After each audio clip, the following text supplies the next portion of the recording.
Hello dear students. Welcome to my channel Rasayan. आज मैं आपके लिए बना रहा हूँ one shot chapter amines and diazonium salt. So बहुत ही इंपॉर्टेंट चैप्टर है बोर्ड पॉइंट ऑफ व्यू से।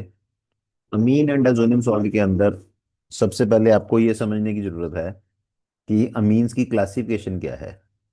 अमीन्स आपके पास है RnH2, R2NH और R3N। बेसिकली अगर आपको अमोनिया का स्ट्रक्चर पता है तो अमोनिया ही आपको पता है, शेप पिरामिडल शेप है NH3। हम क्या कर रहे हैं, उसके अंदर ही ये एच रिप्लेस कर रहे हैं। अगर तो एक एच रिप्लेस हुआ तो वो बन गया आपके पास 1 डिग्री अमीन। अगर दो एच रिप्लेस हो गए तो ये बन गया आपके पास 2 डिग्री अमीन। अगर तीन एच रिप्लेस हो गए तो आपके पास बन गया ये 3 डिग्री अमीन। फिर एक चीज आपको और बताना चाहूंगा इसके अंदर कि अगर आपके पास ये तीनों एच रिप्लेस हो गए और ये लोन पेयर है, इसके साथ अगर एक और आप RX एक और डाल दो, अब ये पेयर इसके ऊपर अटैक करेगा। ठीक है, मतलब ये इसके साथ जुड़ जाएगा। जब ये इसके साथ जुड़ेगा तो नाइट्रोजन के बॉन्ड हो जाएंगे चार। जब नाइट्रोजन के बॉन्ड चार हो जाएंगे तो उसके ऊपर चार्ज आ जाता है पॉजिटिव और साथ में नेगेटिव, मतलब इसको हम बोलेंगे 4 डिग्री अमोनियम सॉल्ट। तो ये बनेगा R4N positive X negative. So primary, secondary, tertiary और ये क्वाटरनरी अमीन 4 डिग्री अमोनियम सॉल्ट। अब थोड़ा सा मैं आपको इसकी नेमिंग के बारे में बता देता हूँ, फिर आप मेन चैप्टर पे चलेंगे। नेमिंग में इसके अंदर जो इसके आयुपेक नेमिंग का रूल है, उसमें इनको बोलते हैं एल्केन। ई कट जाएगा क्योंकि ये वॉवेल है, एल्केनामीन। और कॉमन के अंदर इसको बोलते हैं एल्काइलमीन। एल्केनामीन और एल्काइलमीन। सो आपके पास है सबसे पहले CH3NH2। CH3NH2 हो गया आपके पास मिथ। एल्क मीन्स एक कार्बन है, मिथ, फिर एन, फिर अमीन। मैंने हल्का हल्का इसमें गैप रखा है, आपने गैप तो नहीं रखना। मैंने गैप सिर्फ इसलिए रखा ताकि आपको समझ आ जाए कि ये है वर्ड रूट, ये है प्राइमरी सुफिक्स, ये है सेकेंडरी सुफिक्स, नेमिंग का रूल जो है।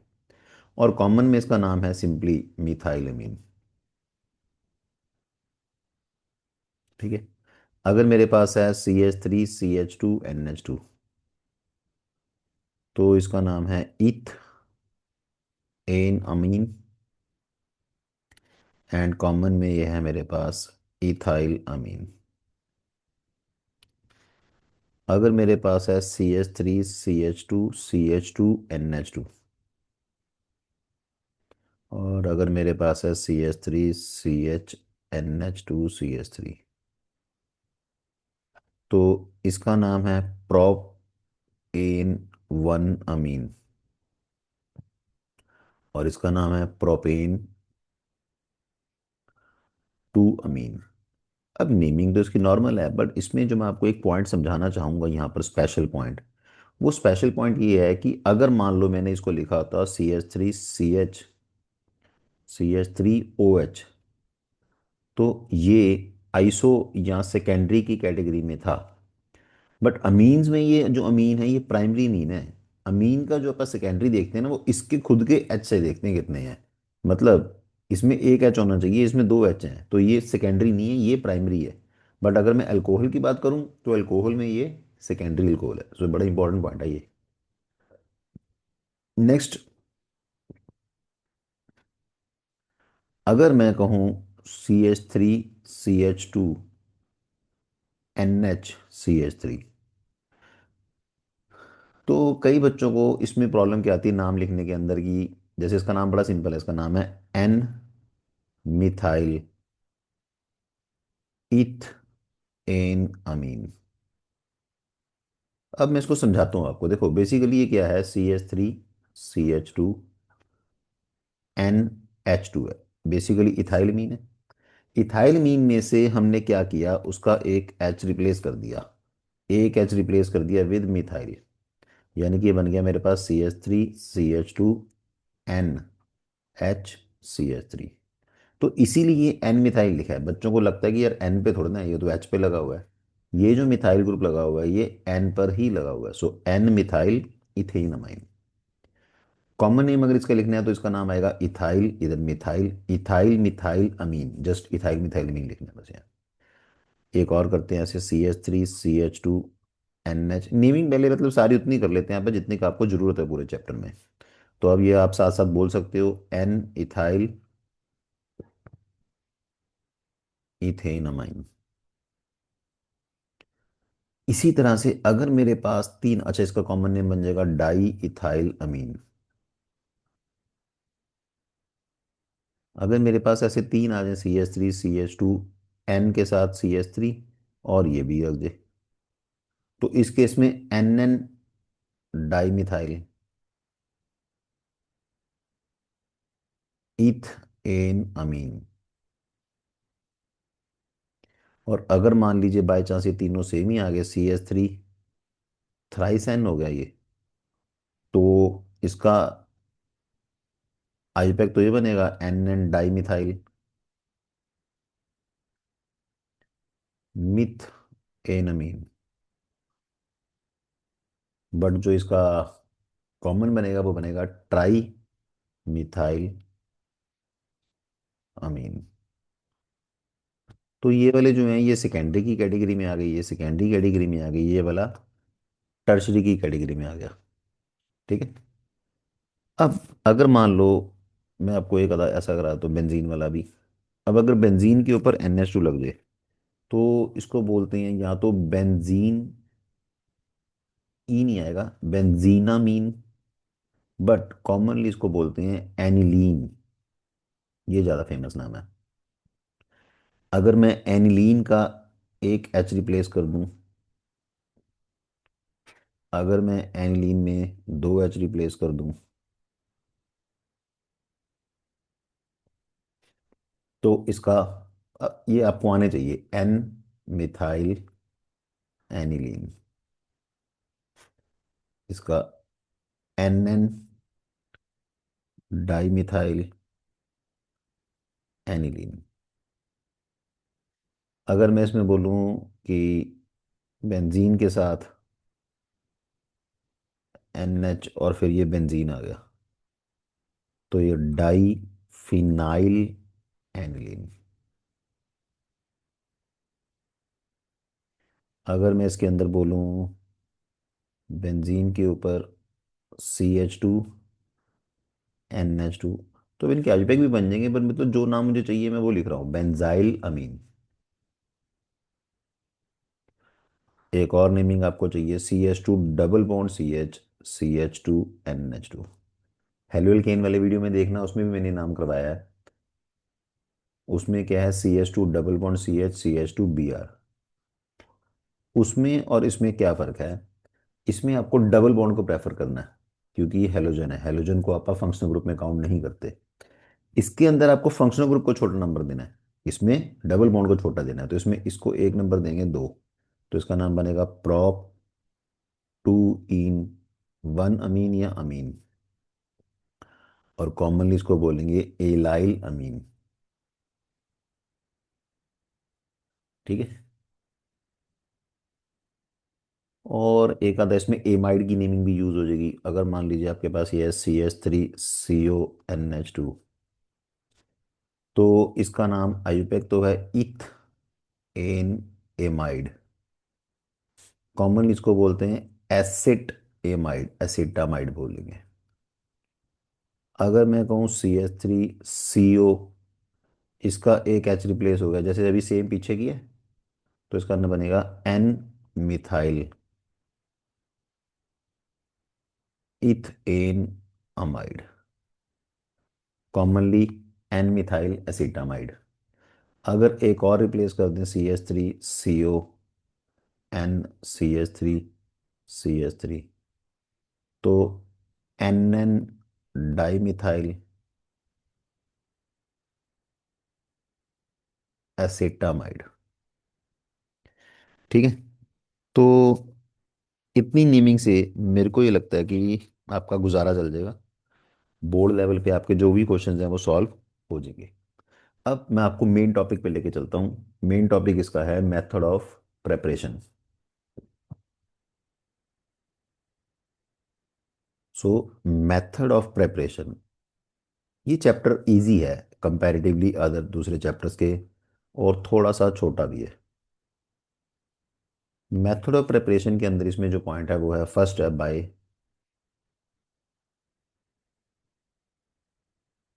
Reduction of nitro compound, by reduction of nitro compound. So अगर आपके पास है RnO2, अब मैं इसकी ना सारी रिएक्शन नहीं लिख रहा, फिर वो बहुत लंबा हो जाएगा। इसमें आप डाल दो हाइड्रोजन इन प्रेजेंस ऑफ रेनी निकल।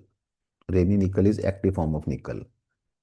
चाहे आप इसके अंदर डाल दो टिन HCl, चाहे आप इसके अंदर डाल दो आयरन HCl, और चाहे आप इसके अंदर डाल दो lithium aluminium hydride,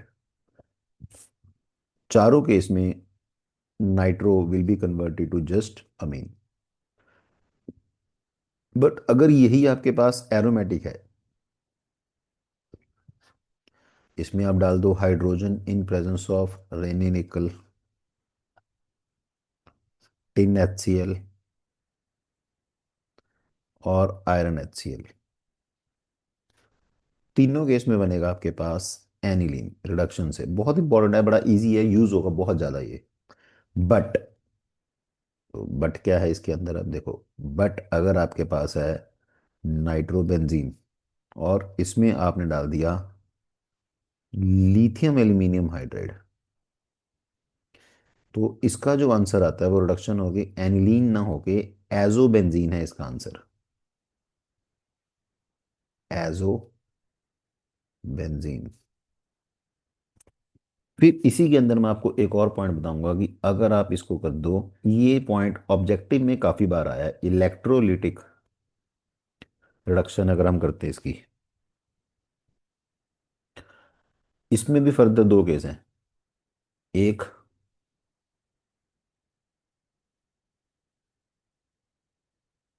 weekly alkaline, weakly acidic medium में, और एक स्ट्रांगली एसिडिक मीडियम में। वीकली एसिडिक मीडियम में तो देता है एनलीन, बट जो पेपर में आया क्वेश्चन ऑब्जेक्टिव के अंदर वो इसका आया है। स्ट्रांगली एसिडिक मीडियम में ये देता है phenyl hydroxylamine, phenyl hydroxyl amine, which rearranges to give para aminophenol. So ये इंपॉर्टेंट है, पैरा अमीनोफिनोल। सो ये बोर्ड्स के हिसाब से तो नहीं इंपॉर्टेंट, अदरवाइज ये रिएक्शन बड़ी इंपॉर्टेंट है, बोर्ड के हिसाब से इतना ही आएगा। हाँ, बोर्ड में इसमें से एक क्वेश्चन और आया हुआ है कि why iron HCl is preferred over tin HCl। तो अब इसका आंसर क्या है? इसका आंसर ये है कि आयरन की जब HCl के साथ रिएक्शन होती है तो ये देता है FeCl2। ये जो FeCl2 है फिर से हाइड्रोलाइज होके क्या दे देगा आपको, HCl। इसका मतलब ये है कि एक बार जो आपने HCl यूज़ कर लिया, बस वही बार बार यूज़ होता रहेगा। इनिशियली जो अमाउंट आपने HCl की डाली है वही रिएक्शन को चलाती रहेगी। टिन HCl के साथ ये केस नहीं है, उसकी फर्दर हाइड्रोलिसिस नहीं होती, HCl बार बार आपको ऐड करना ही पड़ेगा। एक रीजन तो ये हो गया। दूसरा रीजन इसके अंदर ये है कि आयरन जो है, स्क्रैप आयरन कह लो आप, कबाड़ वाला iron, scrap iron is cheaper. So industries के अंदर वही मेथड एप्लीकेबल होते हैं। प्रैक्टिकली केमिस्ट्री कहाँ यूज होती है, इंडस्ट्रीज में। सो इंडस्ट्रीज में वही मेथड कामयाब है जो इंडस्ट्रियलिस्ट को पैसा कमा के दे, जो मेथड सस्ते हों। ठीक है। इसके बाद आप सेकंड मेथड कर सकते हो by Hofmann ammonolysis. Hofmann ammonolysis as such बहुत इंपॉर्टेंट नहीं है, क्योंकि इसके अंदर खिचड़ी बन जाती है। खिचड़ी बनने का मतलब ये है कि RX के बीच में जब आपने डाला अमोनिया, ये न्यूक्लियोफिलिक सब्स्टिट्यूशन होगी, इसका पहले बनेगा अमोनियम सॉल्ट, उस अमोनियम सॉल्ट के अंदर फिर से और अमोनिया, शुरू वाला जो अमोनिया ये एक्ट करेगा एज अ न्यूक्लियोफाइल, बाद वाला अमोनिया एक्ट करेगा एज बेस। डालना एक ही बार है, मतलब अमोनिया दो फंक्शन करता है। Ammonia act as nucleophile, ammonia act as base. अब इसमें से निकलेगी फ्री अमीन। तो इसका एक्सेस वाले का फंक्शन यही है, to liberate free amine from the salt. फिर इसके अंदर आर एक्स, अब मैं सारी सारी रिएक्शन दोबारा नहीं लिख रहा, R2NH। फिर इसके अंदर RX R3N, फिर इसके अंदर RX R4N positive x negative. So ये हो गया आपके पास 4 डिग्री अमोनियम सॉल्ट। तो इस रिएक्शन की यूजफुलनेस इसीलिए कम हो जाती है क्योंकि इसके अंदर खिचड़ी बन गई, मतलब इसके अंदर बन गई mixture of products which is difficult to separate. हाँ, अगर आप इसमें अमोनिया को एक्सेस में डाल दो और आर एक्स को कम डाल दो, मतलब 1:10 रेशो कर दो, तो अगर आर एक्स कम होगा तो ये जो फर्दर स्टेप्स चल रहे हैं वो नहीं चलेंगे। तो उस केस में 1 degree amine is major product. 1 degree amine ही क्या होगा, मेजर प्रोडक्ट हो जाएगा। ठीक है, बस इसमें यही चाहिए आपको। थर्ड मेथड है बाय मेंडियस रिडक्शन। ये आपने हेलोल्केन चैप्टर में कर लिया होगा कि अगर आपके पास है RCN, RCN की आपने करनी है reduction in presence of sodium and ethanol ETOH। तो इसमें बनेगा RCH2NH2, 1 डिग्री अमीन। एंड अगर आपके पास है आइसोसाइनाइड RNC, और इसकी आपको करनी है reduction in presence of sodium and ethanol, तो इसका बनेगा RNHCH3, जिसको भी बोलते हैं सेकेंडरी अमीन। अगर आप सुन नहीं रही हो, चलो ध्यान से, तो इसमें एक चीज़ और ऐड कर देता हूँ। अगर आपको ये भी बता दूं, मैं दोबारा रिवाइज करा दूं कहाँ से बना था ये RX के बीच में AgCN एल्कोहलिक डाल के, और ये कैसे बना था RX के बीच में KCN एल्कोहलिक डाल के। ठीक है, सो ये बन गया आपके पास 1 डिग्री अमीन, ये बन गया आपके पास 2 डिग्री अमीन। नेक्स्ट मेथड इसके अंदर है बाय रिडक्शन ऑफ एमाइड। अब रिडक्शन ऑफ एमाइड आपके पास है अगर RCONH2, इसकी आप रिडक्शन करते हो यूजिंग लिथियम एल्यूमिनियम हाइड्राइड, जो कि है एक स्ट्रॉन्ग रिड्यूसिंग एजेंट। तो आपके पास जो RCH2NH2 बनेगा, इसमें खास पॉइंट क्या है, same number of carbon in reactant and product. जितने कार्बन यहाँ हैं उतने ही कार्बन यहाँ होंगे। अगर आपके पास है CH3CONH2, ये डाला आपने, तो इसमें बनेगा CH3CH2NH2, मतलब इथेनमाइड से बना आपके पास इथेनमीन। सिमिलरली अगर आपके पास है बेंजामाइड, बेंजीन के ऊपर CONH2, तो लिथियम एल्यूमिनियम हाइड्राइड की प्रेजेंस में इसका बनेगा बेंजीन के ऊपर CH2NH2, बेंजाइल अमीन। तो ये किसी एक आध जगह यूज होगा, पर reduction of amide to amine with 1 carbon less, उसके जितना इंपॉर्टेंट इस चैप्टर में कुछ नहीं है। मतलब अगर आप समझ गए मैं किसकी बात कर रहा हूँ, तो वो है Hoffmann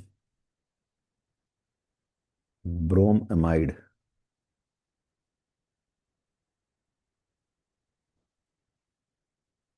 degradation. Hofmann bromide degradation. Hofmann bromide degradation क्या है कि RCONH2, इसके बीच में आपको डालना है bromine in presence of KOH। तो KOH इसमें डलता है अल्कोहलिक। इसमें बस एक मैं आपको फिर कलर चेंज करके बताता हूँ एक पॉइंट। पॉइंट ये है, जिनको क्रैप भी करनी है, सिर्फ क्या करना है आपने प्रोडक्ट के अंदर ये CO नहीं लिखना बस, सिर्फ ये CO नहीं लिखना बस, इतना ही काम है। RNH2 + K2CO3 + KBr+ water. तो ये आपके पास बना amine with 1 carbon less than starting amide. ठीक है, एक चीज और वर्ड बता रहा हूँ, वैसे इसकी जरूरत नहीं है। इस रिएक्शन का जो मैकेनिज्म है उसका इंटरमीडिएट नाइट्रीन है, नाइट्रीन, बट इसकी आपको मैकेनिज्म की बोर्ड्स के अंदर ज़रूरत नहीं है। पहले आप इसका एक एग्जांपल करते हैं। मान लीजिए मेरे पास है CH3CONH2। देखो, अगर तो आपको आई है कंप्लीट द रिएक्शन, फिर तो आपको सारी रिएक्शन लिखनी है, अदरवाइज आप इसको ऐसे भी लिख सकते हो, एरो के ऊपर लिख दो ब्रोमीन KOH। ये बन जाएगा CH3, मैंने क्या बोला, सी और अब कर दो, NH2। साइड प्रोडक्ट फिर चाहे ना भी लिखो अगर आपको कन्वर्जेंस में करना है। अच्छा, इसमें एक बड़ा इंपॉर्टेंट पॉइंट बता रहा हूँ भाई कि ब्रोमीन KOH की जगह ना एक बार पेपर में ऐसे लिखा होगा KOBr, बच्चे गुम हो गए यार ये क्या करें। तो ब्रोमीन KOH KOBr एक ही बात है। इसी तरह ब्रोमीन के साथ चाहे NaOH लिखा आ जाए तब भी एक ही बात है, चाहे NaOBr लिखा आ जाए तब भी एक ही बात है। ठीक है। दूसरा पॉइंट, अगर मान लीजिए अपने पास है बेंजामाइड। बेंजामाइड में अपने को डालना है ब्रोमीन और KOH। तो इसमें क्या करना है, फिर से वही काम, सी और अब कर दो। देखो एक चीज और, मैं चाहे नाम लिख नहीं रहा पर मैं सबके नाम बोल रहा हूँ। ये नाम आप सबको आने चाहिए, मतलब मैंने देखा नॉर्मली बच्चे रिएक्शन को रट्टा मार लेते हैं, पर उनको नाम से रिएक्शन डाल दो फिर वो गुम हो जाते हैं। ठीक है। अब ये जो रिएक्शन है, इसका फायदा क्या है।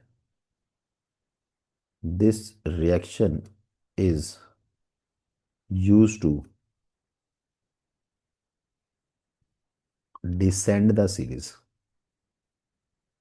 जैसे आपको याद होगा मैंने हॉफमैन कह रहा हूँ, हेलोल केन के अंदर बताया था कि KCN is use to ascend the series, ये है डिसेंड द सीरीज, मतलब decrease number of carbon. So carbon का नंबर कम करने के लिए यूज होती है रिएक्शन। ठीक है। अब इसके बेस पे मैं आपको एक कन्वर्जन कराता हूँ, जैसे क्वेश्चन है कन्वर्ट इथेनमीन इंटू मिथेनमीन।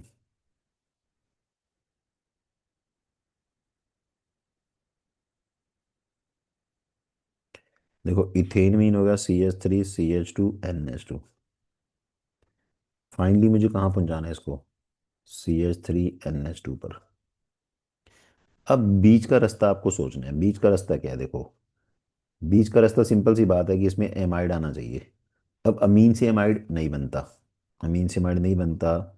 अमीन से पर अगर मैं इसमें HNO डाल दूं एट 0 to 5 डिग्री, मतलब इसकी डाईएजोटाइजेशन कर दूं, तो प्राइमरी अमीन एल्कोहल जरूर दे देगा CH3CH2OH। एल्कोहल के बीच में अगर मैं डाल दूं KMnO4 सल्फ्यूरिक,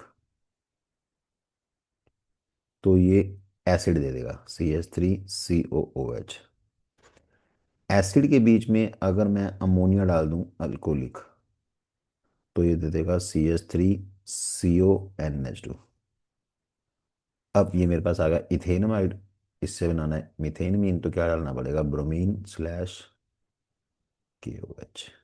तो बहुत ही इंपॉर्टेंट है, मतलब देखो स्टेप बाय स्टेप सोचो, दोबारा फिर से बोलता हूँ।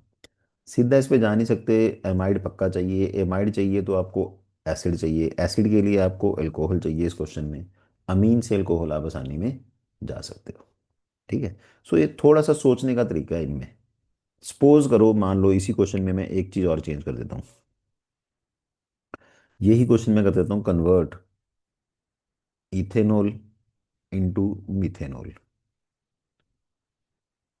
तो इसी क्वेश्चन में आपको क्या करना पड़ेगा, आपका स्टार्टिंग पॉइंट ये हो गया, कन्वर्ट इथेनॉल इनटू मिथेनॉल। तो देखो यहाँ से आप शुरू है, इसमें ये डाला KMnO4 sulphuric ethanoic acid, ammonia डाला इथेनामाइड, ब्रोमीन की वजह डाला अमीन।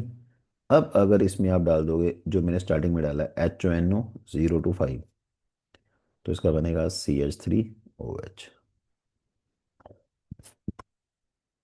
ठीक है। सो एक ही क्वेश्चन में दो क्वेश्चन कवर हो गए आपके। इसीलिए अगर आप ध्यान से ऑर्गेनिक को करो ना, तो ऑर्गेनिक बिल्कुल भी टफ नहीं है। इसके बाद जो नेक्स्ट रिएक्शन आपकी है वो है Gabriel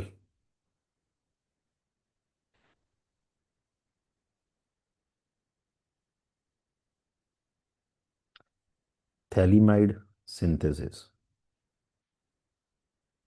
Gabriel phthalimide synthesis. So Gabriel phthalimide synthesis मेरे हिसाब से भाई इस चैप्टर की काफ़ी इंपॉर्टेंट एक्शन है। इसके लिए आपको क्या चाहिए, आपको चाहिए थैलीमाइड। थैलीमाइड क्या होता है? बेंजीन के ऊपर दो CO और ये NH। इसके अंदर आपको डालना है KOH एल्कोहलिक। जब KOH एल्कोहलिक डालोगे आप, तो इसके अंदर ये बनेगा CON और ये K पॉजिटिव। इसके बीच में आपको डालना है RX। RX। तो RX जब आपने डाला, RX डालने पे होगा क्या देखो, ये छोटा छोटा लिखते हैं इसके ऊपर RX। ये बनेगा बेंजीन के ऊपर CONNR।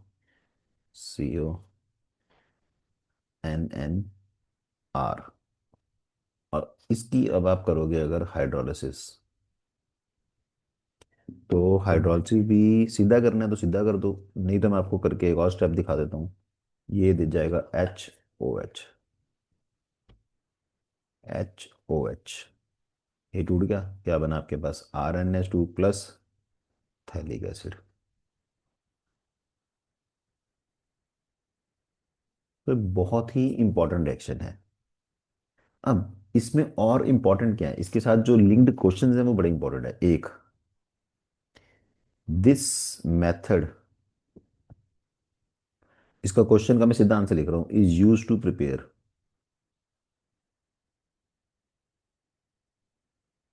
Pure 1 degree amine. Pure 1 degree amine क्यों? As we get 1 degree amine without any contamination. तो ये मेथड 1 डिग्री अमीन बनाने के लिए भाई बड़ा ही इंपॉर्टेंट है। 1 मिनट बस, पानी पी लूँ जल्दी से, फिर मैं आपका आगे बताता हूँ answer.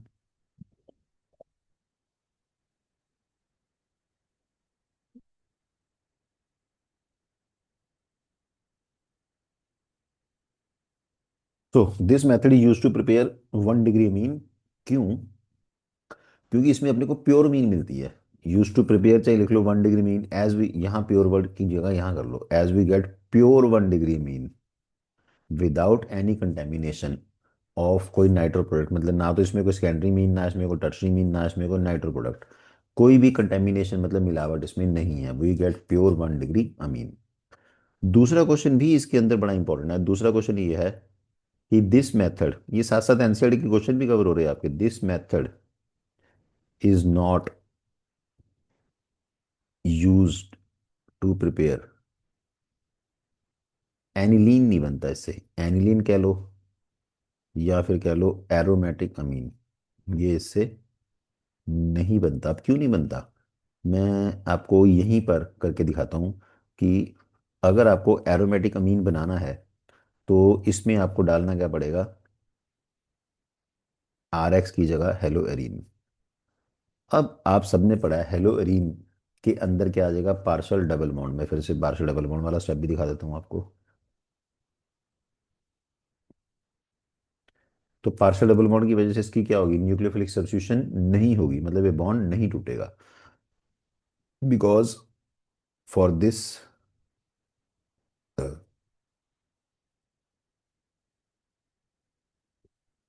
We require halo arene which do not undergo, या do not prefer to undergo nucleophilic substitution easily. So ये दोनों ही क्वेश्चन भाई गैब्रियल थैलेमाइड के बहुत ही इंपॉर्टेंट है। और अमीन से, अमीन बनाने के जो मेथड है बहुत इंपॉर्टेंट मेथड नहीं है। ये जो भी नंबर था 4 5 जो भी देख लेना, मान लीजिए 6 करा दो, अब ये ठीक है पर बहुत इंपॉर्टेंट नहीं है। फ्रॉम एजाइड, एजाइड होता है RX में अगर आपने डाल दिया NaN3।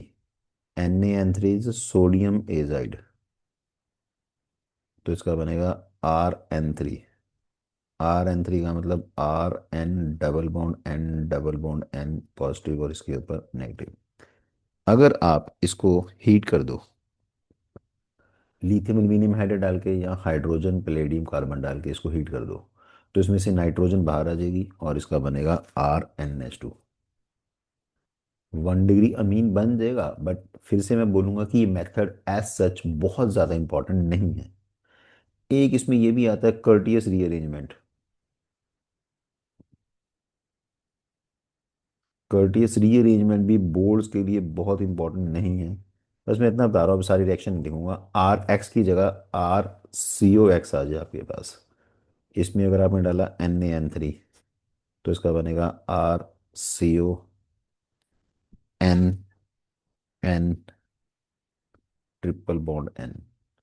तो इसमें एक रीअरेंजमेंट होता है, ये बॉन्ड यहाँ शिफ्ट होता है, इसके लोन फिर यहाँ शिफ्ट होते हैं, नाइट्रोजन निकल जाती है और ये बनता है RN double bond C double bond O। And finally जब आप इसकी हाइड्रोलिसिस करोगे तो इसमें बनेगा RnH2। ठीक है, बट चाहे मैंने लिखे हैं बट मैं खुद ही बोल रहा हूँ कि भाई बोर्ड्स के लिए बहुत इंपॉर्टेंट नहीं है ये। ठीक है। इसके बाद एक इसमें मेथड तो अच्छा है श्मिट, पर बोर्ड्स में कभी नहीं आया ये श्मिट रिएक्शन। देखो, श्मिट रिएक्शन करने से पहले मैं आपको एक चीज समझाऊं कि अगर मेरे पास एसिड है, इसमें मैं अमोनिया डाल के अगर हीट करूंगा तो बनेगा RCONH2। एंड फर्दर अगर मैं इसमें डालूंगा bromine and KOH means Hofmann bromamide, तो इसका बनेगा RnH2। बट श्मिट रिएक्शन ये कहती है कि अगर मेरे पास है डायरेक्टली RCOOH और मैं इसके अंदर डाल देता हूँ N3H और HN3। अब कईयों को लगता है यार गलती से लिख दिया, गलती से नहीं लिखा, वो NH3 है, ये HN3 है। HN3 का नाम होता है hydrazoic acid. Hydrazoic acid in presence of concentrate sulphuric acid, अगर आपने इसको हीट किया तो बड़ी यूजफुल रिएक्शन है ये, सीधा डायरेक्ट अमीन बन गया आपके पास, एक कार्बन कम वाला। इससे एक कार्बन कम का अमीन बन गया। बट बोर्ड्स में इसके कोई खास क्वेश्चन नहीं आते। ठीक है। नेक्स्ट मेथड इसके बाद आया फिर आपके पास बाय रिडक्शन ऑफ। इसमें एक एक ही कराऊंगा, ज़्यादा नहीं। रिडक्शन ऑफ ऑक्साइम, या फिर आपके पास आ जाओ कह लो शिफ्स बेस या इमीन्स। देखो ऑक्साइम कैसे बनता है, अगर आपके पास है RC डबल बॉन्ड OH, इसके बीच में आपने डाला NH2OH। NH2OH का नाम क्या है, हाइड्रोक्सिल अमीन। तो इसका बनेगा RCH डबल बॉन्ड NOH। ठीक है।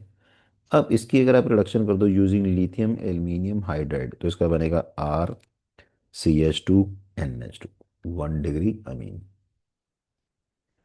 अगर आपके पास है RC डबल बॉन्ड OH, इसमें आप डाल दो अमोनिया और इसको हीट कर दो, इसका बनेगा अमोनिया डालने के मतलब ऐसे लिख सकता हूँ मैं इसको, अमोनिया को NH2H, तो ये बनेगा RCH डबल बॉन्ड NH। इसको बोलते हैं ईमीन। अमीन नहीं, ईमीन। इमीन की आपको रिडक्शन करनी है, या तो आप करो हाइड्रोजन निकल लिया, इसके लिए स्पेशल रिएजेंट है जिसको बोलते हैं सोडियम साइनोबोरोहाइड्राइड। तो ये भी क्या बनाएगा, RCH2NH2, और इसका नाम है 1 डिग्री अमीन। सो मेरे हिसाब से मेथड ऑफ प्रिपरेशन बहुत है, सफिशिएंट है काम।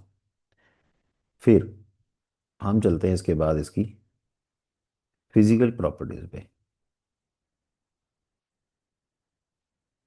फिजिकल प्रॉपर्टीज में सबसे पहले इसके अंदर जो है वो है बॉइलिंग पॉइंट। बॉइलिंग पॉइंट देखो अमीन्स के अंदर, अब मैं इंग्लिश ज़्यादा नहीं लिखूंगा, ध्यान से सुनना। अमीन्स के अंदर क्या होती है, एच बॉन्डिंग है। एच बॉन्डिंग की वजह से इनका जो बॉइलिंग पॉइंट है वो हाई है, बट लोअर देन एल्कोहल्स है। क्योंकि एल्कोहल्स के अंदर है ROH और इसमें है RNH। अब आप सबने पढ़ा हुआ है 11th क्लास के अंदर की जो OH है, इसकी जो H बॉन्डिंग है वो स्ट्रांग होती है, और इसकी जो H बॉन्डिंग है वो कंपैरेटिवली उससे वीक होती है। रीजन क्या है कि इसकी इलेक्ट्रॉन एक्टिविटी का डिफरेंस ज़्यादा है, इसका डिफरेंस कम है। सो अमीन का बॉइलिंग पॉइंट ज़्यादा है due to hydrogen bonding, but lower than alcohols of comparable molar mass. अब अगर मैं बात करूँ इसी के अंदर प्राइमरी सेकेंडरी की, प्राइमरी सेकेंडरी और टर्शरी। प्राइमरी में हो गया RnH2, ये हो गया R2NH, और ये हो गया R3N। R3N के अंदर तो नो एच बॉन्डिंग, क्योंकि एच ही नहीं है, और इसके अंदर मैक्सिमम एच बॉन्डिंग होगी क्योंकि दो एच है। So order of BP 1 2 3। अब ये जो मैंने लिखी है ना, ये बड़ी वेग सी स्टेटमेंट है भाई, ये क्लियर नहीं है। इसमें एक चीज मैं आपको क्लियर करता हूँ, देखो बड़े ध्यान से, मैं रेड पेन से लिखूंगा। Order of boiling point of isomeric amines, तो 1 2 3 ये चलेगा। मतलब सपोज अगर मेरे पास है CH3 CH2 CH2 CH2 NH2 butane अमीन। देन मेरे पास है CH3 CH2 NH CH2 CH3। Then मेरे पास है CH3 CH2 NCH3 CH3। अब आप तीनों में देख लो, ओवरऑल 4 कार्बन है, एक नाइट्रोजन है, बाकी जितने भी हैं हाइड्रोजन है 9 है 10। 3 2 5 2 7 2 9 2 11 हाइड्रोजन है, तो सब सेम है। तो प्राइमरी का बॉइलिंग पॉइंट ज़्यादा होगा देन सेकेंडरी और देन टर्सरी। बट 2020 के अंदर इसका जो क्वेश्चन आया वो ये आया, C2H5NH2, C2H5 twice NH, and C2H5 thrice N। इन तीनों में से किसका बॉइलिंग पॉइंट ज़्यादा है? इन तीनों में से किसका बॉइलिंग पॉइंट ज़्यादा है? तो अगर मैं कहूँ प्राइमरी, फिर तो ये हो गया। बट बट क्या भाई बट, इसमें 2 कार्बन है, इसमें 4 कार्बन है, इसमें 6 कार्बन है। तो ये चाहे प्राइमरी है, ये सेकेंडरी है, ये टर्सरी है, पर इसमें बॉइलिंग पॉइंट टर्सरी वाले का ज़्यादा है, क्योंकि इसके अंदर 6 कार्बन है। 6 कार्बन की वजह से इसके अंदर जो मैग्नीट्यूड ऑफ वंडरवाल फोर्स है वो ज़्यादा हो जाएगा। सो ये इंपॉर्टेंट क्वेश्चन है। PYQ भी आपका एक कवर हो गया 2020 का। ठीक है। नेक्स्ट इसके बाद मैं आपको लेके चलता हूँ सॉलिबिलिटी के अंदर। सॉलिबिलिटी में अब क्या होगा? अमीन वाटर के साथ क्या करेगा? एच बॉन्डिंग बना सकता है, बिल्कुल बना सकता है। तो इसका मतलब जो लोअर अमीन्स हैं are soluble in water. Lower amine soluble है। हाउ एवर, अभी एनसीईआरटी का क्वेश्चन है, aniline is almost insoluble in water. Aniline पानी में सॉल्युबल नहीं है, क्यों? Because of large. देखो बातों बातों में ना सारे एनसीईआरटी के क्वेश्चन कवर हो ही जा रहे हैं। ये एनसीईआरटी का मेरे ख्याल से थर्ड या फोर्थ क्वेश्चन है, उसके सारे पार्ट्स हैं ये। Because of large hydrophobic part, तो इसके अंदर एच बॉन्डिंग नहीं होगी। ठीक है। सो ये इंपॉर्टेंट पॉइंट है। नेक्स्ट इसके बाद मैं आपको इसके एनसीईआरटी के क्वेश्चंस भी करवा दूंगा जब आप एनसीईआरटी पे पहुंचेंगे। वैसे मेरा एनसीईआरटी का भी एक वीडियो बना हुआ है, इसकी पूरी सॉल्व एनसीईआरटी, वो मैं आपको डिस्क्रिप्शन में उसके लिंक भी डाल दूंगा। फिर मैं आपको लेके चलता हूँ इसकी केमिकल प्रॉपर्टीज के अंदर। केमिकल प्रॉपर्टीज में जो इसकी मोस्ट इंपॉर्टेंट केमिकल प्रॉपर्टी है वो है बेसिक करेक्टर। मतलब एनसीईआरटी के अंदर कम से कम 8 10 क्वेश्चन पार्ट्स वाइज, बहुत सारे क्वेश्चन इसी के हैं। अब अमीन, चाहे वो प्राइमरी है, चाहे वो सेकेंडरी है, चाहे वो टर्सरी है, बेसिक तो सारे ही हैं, क्योंकि इनके सबके पास क्या है, ये क्या, लोन पेयर। लोन पेयर जिसके पास है केमिस्ट्री में वो अमीर बंदा है, जिसके पास जिंदगी में पढ़ाई है वो भी अमीर बंदा है। सो R NH3 positive OH negative, या फिर आप इसको ऐसे लिख लो R NH3 positive plus OH negative. अब इसके बेस पे एनसीईआरटी के अंदर एक क्वेश्चन है कि methyl amine in water, methyl amine in water react with FeCl3। तो इसमें एक चीज मैं आपको बताऊंगा, देखो पॉइंट ये है कि प्राइमरी मीन या सेकेंडरी मीन, किसी को भी मैंने पानी में डाला ये बन गया, अबे भाई पानी में नजर थोड़ा ना आ रहा है कुछ तुम्हें, ये बन गया। इसको टेस्ट कैसे करोगे? इसको टेस्ट करने का काम क्या है कि आप इसके अंदर डाल दो FeCl3, आप इसके अंदर डाल दो AlCl3, आप इसके अंदर डाल दो CrCl3। तो FeCl3 जब OH नेगेटिव के साथ कंबाइन करेगा तो इसके अंदर बनेंगे reddish brown PPT, brown PPT, reddish brown PPT. AlCl3 जब इससे कंबाइन करेगा तो ये देगा AlOH होल थ्राइस, ये देगा जेलेटिनियस वाइट पीपीटी। और Cr जब कंबाइन करेगा ये बनेगा CrOH होल थ्राइस, ये मेरे ख्याल से देता है ग्रीन पीपीटी। ठीक है, तो अब बैलेंस करनी है पूरी तो पूरी पूरी कर लो भाई, तुम्हारी मर्जी है, अदरवाइज काम इतने से भी चल जाएगा, साथ में 3 Cl नेगेटिव लिखने और कुछ नहीं करना।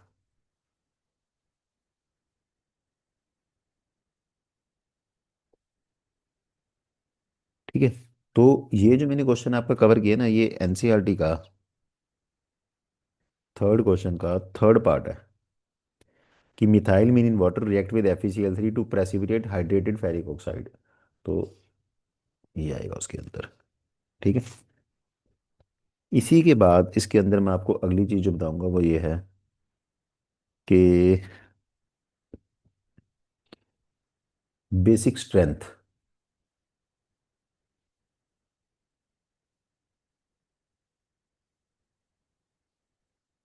बेसिक स्ट्रेंथ में सबसे पहले आपको इंडक्टिव फैक्ट से पता होना चाहिए कि अगर मैं कहूँ अमोनिया और अगर मैं कहूँ मिथाइलमीन, तो इन दोनों में कौन ज़्यादा बेसिक है।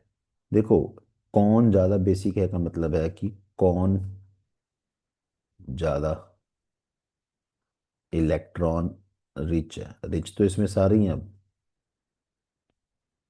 देखो, रिचनेस का मतलब क्या है, इसके अंदर इसके ऊपर क्या है, लोन पेयर है, इसके ऊपर भी लोन पेयर है, दोनों अमीर है। बट इसके अंदर क्या है, CH3। CH3 कौन सा ग्रुप है, एक plus I. So plus I group क्या करेगा, इसके ऊपर इलेक्ट्रॉन डेंसिटी को इंक्रीज कर देगा, जिस वजह से ये क्या हो जाएगा तुम्हारे पास, stronger base. So methyl amine या कह लो एल्काइल मीन, सारे एल्काइल मीन, सारे के सारे alkyl amine are stronger base than ammonia. अब अगर मैं इसको कंपेयर करूं एनिलीन के साथ, मिथाइलमीन को ही कंपेयर करना है, तो इसमें देखो पहले आपको रेजोनेंस बनानी आनी चाहिए, इसके 5 स्ट्रक्चर बनेंगे। वो फिक्स आप सबको आते ही हैं, जिनको नहीं आते तो वो सीखो भाई, क्योंकि इसके बिना आपका गुजारा नहीं है।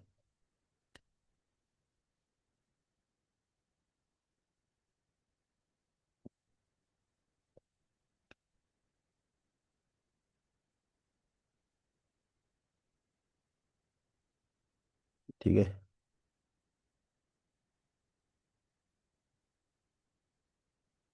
अब इसका मतलब ये हो गया कि यहाँ पर जो लोन पेयर था वो कॉन्जुगेशन में चला गया, कॉन्जुगेशन में जाने की वजह से it is not easily available for donation. जबकि मिथाइलमीन के अंदर लोन पेयर उसी के पास है। इसको आप ऐसे भी समझ लो भाई कि सपोज आप मुझे कहो कि यार मुझे 5,000 रुपये उधारे पड़े चाहिए, मेरी जेब में पड़े हैं, मैंने आपको दे दिए, lone pair is available for donation. अब आप मुझे को 5,000 रुपये उधार दे दो, मैं कहूँ भाई 5,000 रुपये तो हैं पर मैंने ना अलग अलग जगह पे इन्वेस्ट कर रखे हैं, तो वहां से निकालने पड़ेंगे ना, तो लोन पेयर इज नॉट है, बट अवेलेबल नहीं है। 5,000 तो है मेरे पास, बट देनी मुश्किल है। सो रीजन इंग्लिश क्या लिखोगे, इसके अंदर lone pair is involve in resonance conjugation due to which it is difficult to donate the pair of electron.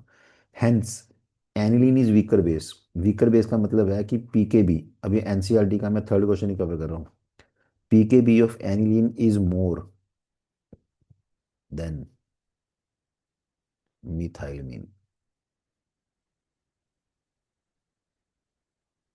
pKb of aniline is more than methylamine.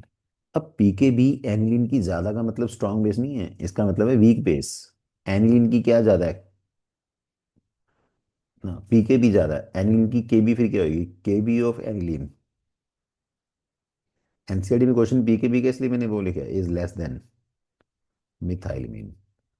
जिनको भूल भाल गया +1 का काम उनके लिए लिख रहा हूँ, पीकेबी और केबी का रिलेशन क्या है, नेगेटिव लॉग ऑफ केबी। सो अगर केबी ज़्यादा है तो स्ट्रॉन्ग बेस है, नेगेटिव लॉग केबी ज़्यादा है मतलब पीकेबी ज़्यादा है तो वीक बेस है। मोर पीकेबी, वीक बेस। ठीक है। इसके बाद हम चलते हैं प्राइमरी सेकेंडरी और टर्शरी में। प्राइमरी सेकेंडरी और टर्शरी में अगर तो आपके पास आए गैस फेज, फिर तो इसका आंसर सीधा सीधा है 3 2 1। More plus I groups stronger base. More plus I group stronger base. However in aqueous medium, ये भाई इंपॉर्टेंट की इंतहा पार करता है ये point. However in aqueous medium basic strength का ऑर्डर जो है वो है 2 1 3, 2 3 1। Secondary primary tertiary, secondary tertiary primary, ये कब, when R is methyl, and ये कब, व्हेन आर इज इथाइल। तो इससे इंपॉर्टेंट मेरे को नहीं लगता कि भाई बेसिक में कुछ और है। इसको रट्टा मारने का सिंपल मैं तो ऐसे तरीका बोलता हूँ भाई, 213 और 231 दो नंबर याद कर लो। 13 छोटा 31 बड़ा है, 13 छोटा है यानी कि आर क्या है, मिथाइल, मिथाइल छोटा है। और 31 बड़ा है क्योंकि इथाइल बड़ा है। बस इतना सा काम करना है। अब पहले आप इसका रीजन भी कर लें भाई ऐसा क्यों हो गया, फिर आप चलेंगे इसके क्वेश्चंस के ऊपर। जब बेसिक स्ट्रेंथ खत्म होगी तो आप समझो कि अपना हाफ चैप्टर खत्म हो गया। ये चैप्टर कंपैरेटिवली छोटा है, ध्यान से करो आपको अच्छे नंबर दिलाएगा। डायरेक्ट एनसीईआरटी के ही इसके क्वेश्चंस आते हैं। तो देखो, फर्स्ट पॉइंट इसके अंदर जो रीजन में आता है वो है इंडक्टिव इफेक्ट। इंडक्टिव इफेक्ट ये कहता है कि more plus I groups stronger is base. More plus I groups stronger is base.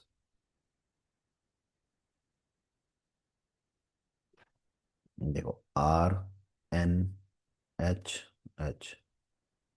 RNHR, RNRR, इसके ऊपर एक लोन पेयर, इसके ऊपर एक लोन पेयर, इसके ऊपर एक लोन पेयर। तो इसमें इलेक्ट्रॉन दे कौन रहा है, ये एक इलेक्ट्रॉन दे रहा है, ये दोनों दे रहे हैं, ये तीनों दे रहे हैं। तो इसके हिसाब से कौन ज़्यादा बेसिक हुआ, tertiary, then secondary, then primary. ठीक है। अब यहां से तो आया 3 2 1, आपने तो करना है 2 1 3 या 2 3 1, ये कैसे आएगा। दूसरा इसके अंदर जो फैक्टर है वो है stabilization of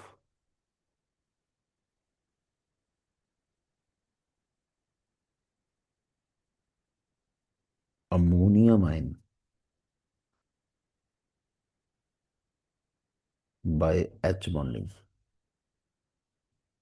stabilization of ammonium ion by H bonding. अब इसका मतलब क्या है, देखो, जो अमीन है पानी के अंदर उसने एच पॉजिटिव तो लेना ही लेना है, बेस ने एच पॉजिटिव एक्सेप्ट करना ही करना है। तो इसने बनाना है RNH3 positive plus OH negative. तो अगर मैं कहता हूँ मेरे पास है 1 डिग्री अमीन और इसने एच पॉजिटिव एक्सेप्ट किया, मेरे पास है 2 डिग्री अमीन और उसने एच पॉजिटिव एक्सेप्ट किया, मेरे पास है 3 डिग्री अमीन और उसने एच पॉजिटिव एक्सेप्ट किया। तो इस केस में इसका बनेगा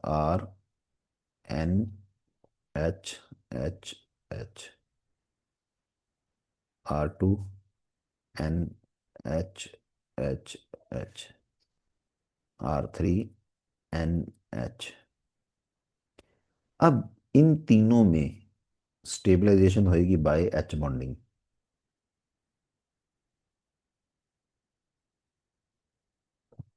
ये मैं दिखा रहा हूँ stabilization by H bonding.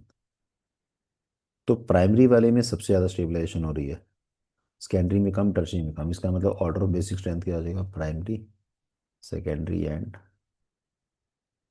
Tertiary. तीसरा पॉइंट इसके अंदर जो आता है वो है स्टीरिक हिंड्रेंस।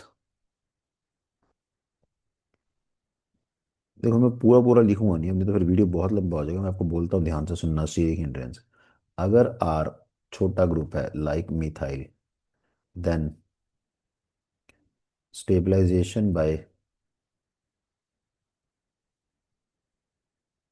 एच बॉन्ड, ये वाला जो अपन ने ऊपर लिखा है ये डोमिनेट करेगा। इसका मतलब क्या हो गया, इसका मतलब क्या होगा कि प्राइमरी किससे ज़्यादा बेसिक हो गया, टर्शरी से। अब जो तुम्हारे पास पहली लाइन है वो है, कहती है 3 2 1, मतलब जो पहला पॉइंट है, ये पॉइंट क्या कहता है, 1 2 3। तो 3 ज़्यादा है, 3 कम है, 1 ज़्यादा है, 1 कम है, पर 2 अपनी जगह पे खड़ा हुआ है ना। तो अपन ये मानते हैं कि सेकेंडरी इज मोस्ट बेसिक। अगर सेकेंडरी मोस्ट बेसिक है, एच बॉन्डिंग डोमिनेट कर रही है, एच बॉन्डिंग डोमिनेट करने का मतलब है कि प्राइमरी टर्शरी से ज़्यादा है। बट अगर आर इथाइल है, इथाइल का मतलब हम यहाँ पर मानते हैं बल्कि ग्रुप है, तो उस केस में स्टेबलाइजेशन बाय एच बॉन्डिंग नहीं होगी। Stabilization by H bonding dominate की बजाय क्या हो जाएगी, इज डिफिकल्ट। तो अब सेकेंडरी तो मोस्ट बेसिक है ही है। अब पुरानी सीरीज के हिसाब से, 3 2 1 के हिसाब से, 3 किससे ज़्यादा स्टेबल है, 1 से। सो इससे दो आंसर आते हैं। तो वैसे रट्टा मारना, रट्टा मार लो भाई, 2 1 3 2 3 1। आर जब छोटा है तो 13 है, 213 231, बस ये दो पॉइंट है। ठीक है।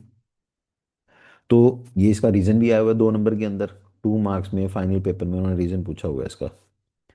अब छोटे मोटे पॉइंट और जोड़ के फिर मैं आपको फाइनली इसके क्वेश्चन कराऊंगा। देखो, नेक्स्ट पॉइंट इसके अंदर ये है कि अगर आपके पास है मिथाइलमीन, मिथाइलमीन जो है अमोनिया से स्ट्रॉन्गर बेस है। बट अमोनिया से स्ट्रॉन्गर बेस एक और भी है, बेंजाइलमीन, CH3CH2NH2। हालांकि इनकी बेसिक करैक्टर में बहुत ज़्यादा डिफरेंस नहीं है, बट ये हल्का सा ज़्यादा है, ये आपको याद रखना पड़ेगा। Benzylamine stronger than ammonia. And ammonia वगैरह जो है ये स्ट्रॉन्गर है किससे, एनिलीन से। ठीक है। अब एक तो पॉइंट ये हो गया, दूसरा पॉइंट ये है कि एनिलीन वालों में अगर मिथाइल ग्रुप लगा जाए, NH3, एनिलीन वालों में मिथाइल ग्रुप एक और ज़्यादा आ जाए, तो अब कौन ज़्यादा बेसिक होगा, ये वाला, क्योंकि कौन से ग्रुप आ गए, प्लस आई। इसी तरह अगर मैं बोलूँ C6H5NH2, इसमें एक और बेंजीन आ जाए, C6H5 2NH, तो ये कम हो जाएगा। C6H5 थ्राइस N आ जाए तो और कम हो जाएगा। तो एक सीरीज ये, एक ये, एक ये, और एक अपना कौन सा था, 2 1 3, और एक था 2 3 1। इन सब के बेस पे आपके बहुत ज़्यादा एनसीईआरटी के इम्पोर्टेंट क्वेश्चन हैं। तो मैं एक दो क्वेश्चन आपको एनसीईआरटी के ही बता रहा हूँ भी। जैसे कि एनसीईआरटी का फोर्थ क्वेश्चन देखो आप, ये फोर्थ, फोर्थ में उन्होंने, अच्छा एक चीज और आपको बता दूं भाई, जब तक कि कोई मीडियम ना लिखा है तो आपने एक्वस लेना है। अगर गैस का क्वेश्चन आना हो तो लिखा आएगा गैस फेज। एक्वस में जरूरी नहीं कि लिखा आए, मतलब कुछ नहीं लिखा आया मीन्स एक्वस है।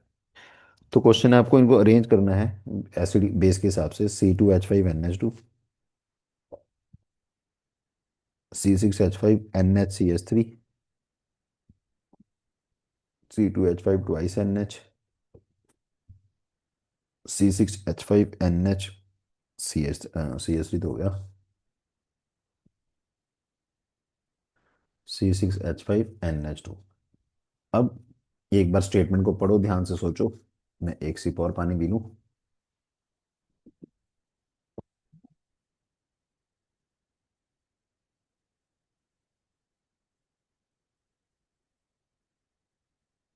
तो देखो भाई, ये आपके पास एल्काइल मीन है प्राइमरी, ये एल्काइल मीन है सेकेंडरी, ये एनिलीन है, और ये एनिलीन के अंदर कौन सा ग्रुप आ गया, रिलीजिंग। तो अब मुझे लगता है आप समझ गए होगे। तीन सबसे ज्यादा बेसिक, फिर एक, फिर दो, फिर चार। तीन क्योंकि ये सेकेंडरी है, एक ये प्राइमरी है, दोनों एलिफेटिक हैं। एरोमेटिक वाले दोनों कम हो गए, दोनों में इसमें रिलीजिंग ग्रुप लग गया तो थोड़ा ज्यादा बेसिक है, ये कम बेसिक है। एक और पार्ट करा देता हूँ। अच्छा, एक ये एरोमेटिक वाला भी कर लेते हैं, aniline, para nitro aniline, para toluidine. So aniline हो गया आपके पास बेंजीन के ऊपर NH2, पैरा नाइट्रो एनिलीन हो गया NH2 के ऊपर पैरा पोजीशन पे नाइट्रो, विड्रॉइंग ग्रुप लग गया। विड्रॉइंग ग्रुप से बेसिक करेक्टर क्या होता है, कम। और इसके ऊपर कौन सा ग्रुप लग गया, रिलीजिंग। सो बहुत इजी क्वेश्चन है। थर्ड सबसे ज़्यादा बेसिक क्योंकि इसके ऊपर क्या ग्रुप लग गया, रिलीजिंग। उसके बाद एक, दो सबसे कम क्योंकि इसके ऊपर क्या लग गया, विड्रॉइंग, इसके ऊपर लग गया रिलीजिंग। ये भी एनसीईआरटी का ही था। फिर देखो ये question, CH3NH2, CH3 twice NH, NH3, C6H5NH2, C6H5CH2NH2। जो मेरे हिसाब से केस सिलेक्ट किए हैं कि आपके सारे तरह के क्वेश्चन कवर हो जाए। बुक पे बहुत सारे क्वेश्चन हैं, सब इन्हीं को अरेंज करने वाले आगे भी चाहिए। अब फिर से ये एलिफेटिक है, ये एलिफेटिक है, ये इसमें मिथाइल नहीं है पर ये चलो अमोनिया। ये एरोमेटिक आ गया, ये फिर से एलिफेटिक है, बेंजाइल है। तो अब आपको अरेंज करना है। अगर मैं इनकी नंबरिंग करूं, एक, दो, तीन, चार, पाँच, तो इसमें सबसे ज़्यादा बेसिक होगा दो, फिर होगा एक क्योंकि ये सेकेंडरी है, प्राइमरी है। इसके बाद मैंने बोला था आपको अमोनिया से ज़्यादा स्ट्रॉन्गर कौन है, बेंजाइलमीन। उसके बाद अमोनिया, एंड सबसे कम वीक एनलीन। ठीक है। अब हम एनसीईआरटी क्वेश्चंस कर ही रहे हैं, फोर्थ वाला, तो उसके अंदर एक क्वेश्चन बॉइलिंग पॉइंट का भी डाल देता हूँ। एनसीईआरटी का क्वेश्चन है C2H5OH, C2H5NH2 and CH3 twice NH। इसको आपको अरेंज करना है बॉइलिंग पॉइंट के हिसाब से। तो मैंने आपको पहले बोला था कि एल्कोहल का बॉइलिंग पॉइंट सबसे ज़्यादा है, एल्कोहल के बाद प्राइमरी मीन का, एंड प्राइमरी के बाद सेकेंडरी मीन का। इसी का एक और पार्ट है सॉलिबिलिटी का। सॉलिबिलिटी में है C6H5NH2, C2H5 twice NH, C2H5NH2। तो ये प्राइमरी है, ये सेकेंडरी है, और ये एनिलीन है। एनिलीन का तो हमने क्वेश्चन ही पढ़ दिया, it is almost insoluble. Secondary वाला पानी में सॉल्युबल है पर प्राइमरी वाला ज़्यादा है क्योंकि इसके पास H ज़्यादा है, तो H बॉन्डिंग इसकी ज़्यादा होगी। ठीक है। एक पॉइंट मैं आपको जो एक्स्ट्रा बताना चाहूँगा वो ये है कि जो इसके एरोमेटिक वाले हैं, एरोमेटिक वालों में एक ना ऑर्थो इफेक्ट लगता है। ऑर्थो इफेक्ट का मतलब ये है कि मान लो आपके पास एनिलीन है,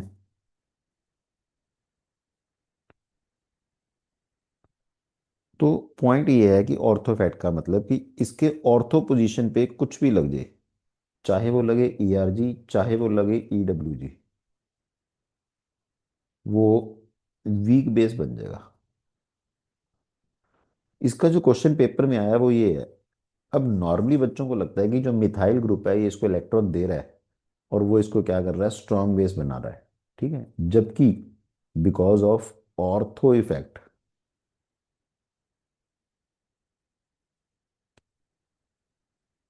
ऑर्थो टॉल्यूडीन इसको बोलते हैं, ऑर्थो।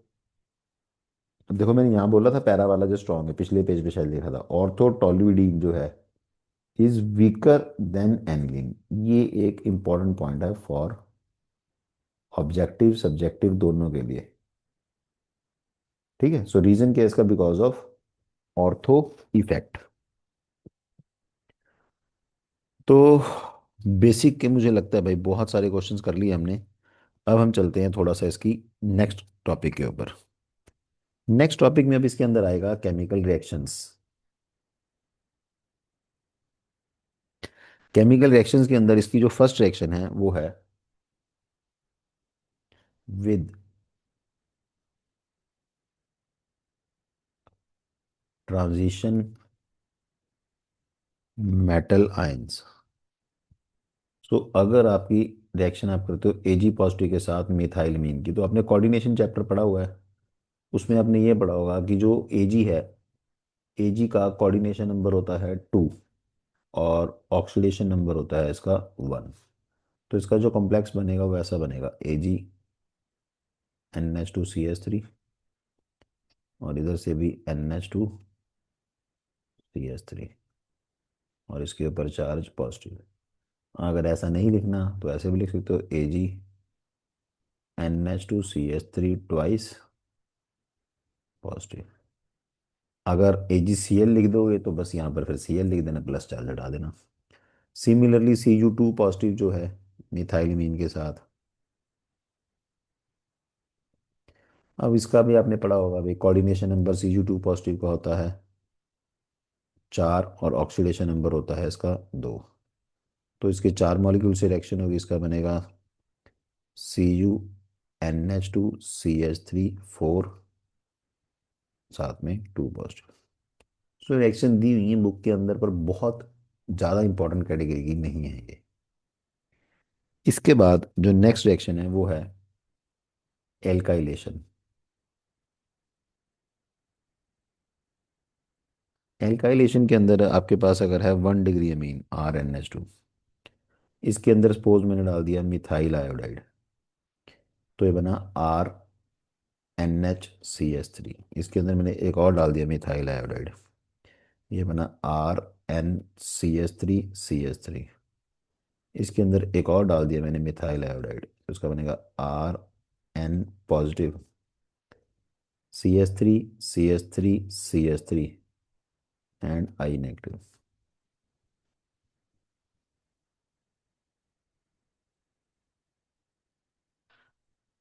तो ये बनेगा 4 डिग्री अमोनियम सॉल्ट, ये 3 डिग्री और ये 2 डिग्री। ये जो रिएक्शन है इसको बोलते हैं एग्जॉस्टिव मिथाइलेशन। एग्जॉस्टिव मिथाइलेशन का मतलब है कि तब तक मिथाइल डालते रहो जब तक कि थक ना जाओ। थक ना जाओ का मतलब क्या है कि देखो, इसके ऊपर लोन पेयर है, इसके ऊपर भी लोन पेयर है, इसके ऊपर भी लोन पेयर है, इसके अंदर लोन पेयर खत्म हो गया। खत्म क्यों हो गया? क्योंकि क्वार्टनरी अमोनियम सॉल्ट बन गया, तो बस ये थक गया। इसके बाद ये एज ए न्यूक्लियोफाइल एक्ट नहीं कर सकता, सो फर्दर इसकी रिएक्शन बंद हो जाएगी। सिमिलरली मेरे पास अगर रिएक्शन है विद एनिलीन, एनिलीन में मैंने डाल दिया मिथाइल आयोडाइड, तो एक पहले एक एच रिप्लेस होगा, NH CH3, फिर एक और डाल दिया मिथाइल आयोडाइड, एक और एच रिप्लेस होगा, NCH3CH3, फिर एक बार और डाल दिया मिथाइल आयोडाइड। तो अब आपको पता ही है क्या बनेगा, क्वार्टनरी अमोनियम सॉल्ट।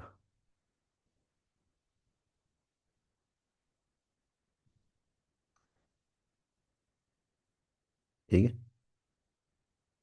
सो ये है आपके पास एल्काइलेशन। नेक्स्ट है एसाइलेशन। एसाइलेशन में आपको ना जनरल समझाता हूँ, देखो। एसाइलेशन जब भी आपको किसी की भी करनी है, एसाइलेशन करने के लिए आपके पास दो ही रिएजेंट है, एक तो है RCOCl, एक है RCOOCOR। इसको कंसेप्ट को ध्यान से समझना। एसाइलेशन करने का मतलब क्या है? एसाइलेशन का मतलब है, एसाइलेशन मींस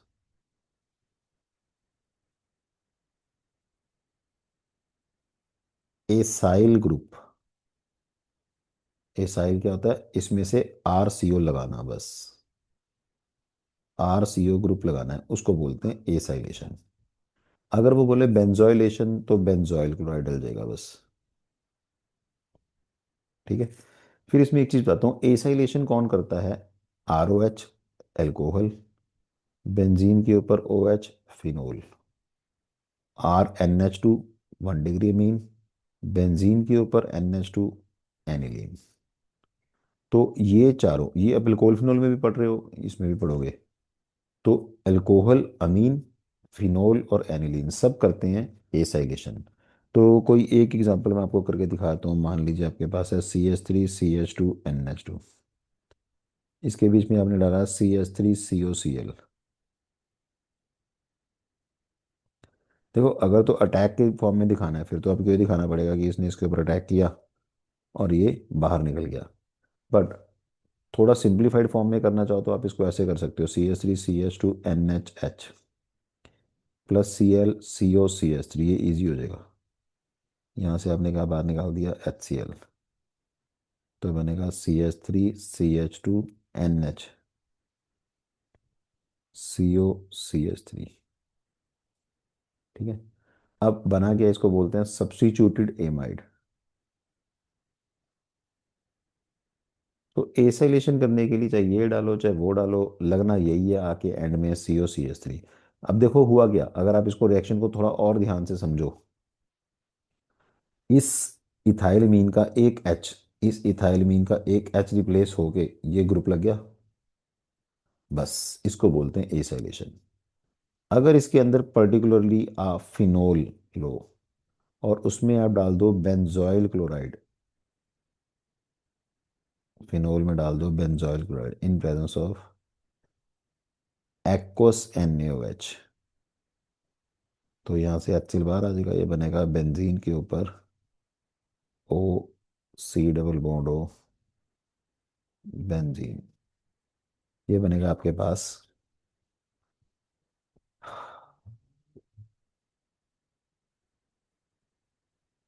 फिनाइल बेंजोएट।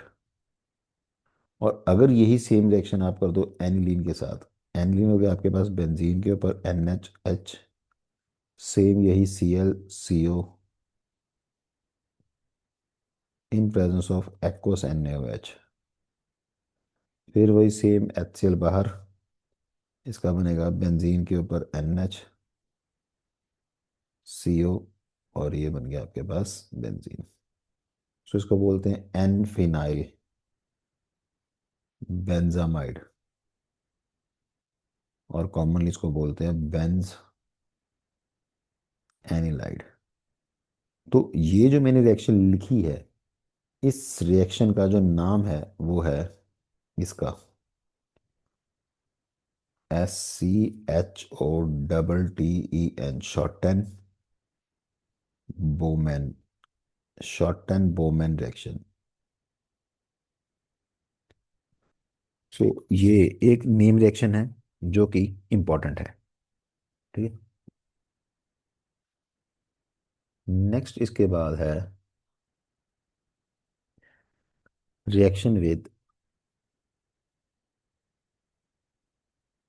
देखो जो बहुत ज़्यादा इंपॉर्टेंट आएगी मैं उसमें बहुत ज़्यादा इंपॉर्टेंट बोलूंगा आपको, ये ठीक ठीक रिएक्शन चल रही है, बहुत इंपॉर्टेंट नहीं, reaction with aldehydes and ketones.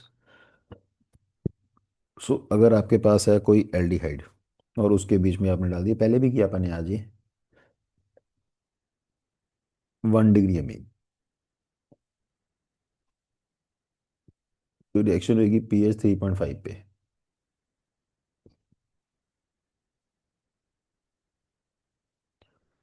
ये जो आपके पास बना इसको बोलते हैं शिफ्स बेस,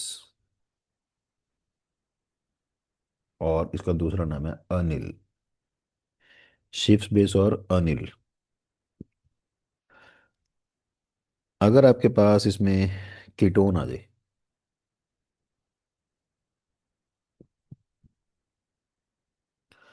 थोड़ा मुश्किल केस ले रहा हूँ, और साथ में आपके पास आ जाए सेकेंडरी मीन, तो उस केस के अंदर अगर आप देखो वाटर निकलने की गुंजाइश है ही नहीं। अब अगर वाटर इसमें नहीं निकलेगा फिर रिएक्शन नहीं होगी। तो अब इसको वाटर निकालने के लिए आपको क्या करना पड़ेगा, इसका एक करना पड़ेगा टॉटोमेरिज्म,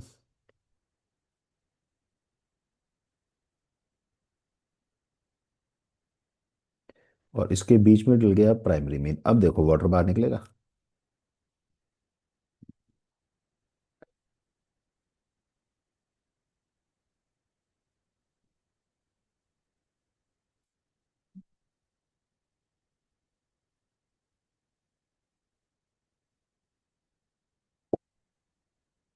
तो ये जो आपके पास बना इसको बोलते हैं इनामीन।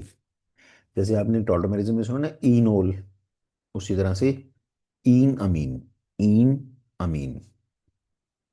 सो ठीक है, अच्छी रिएक्शंस हैं, बट बहुत ज़्यादा इंपॉर्टेंट कैटेगरी की ये नहीं है। नेक्स्ट है इसके बाद, अब मैं आपको लेके चलता हूँ केमिकल टेस्ट के अंदर।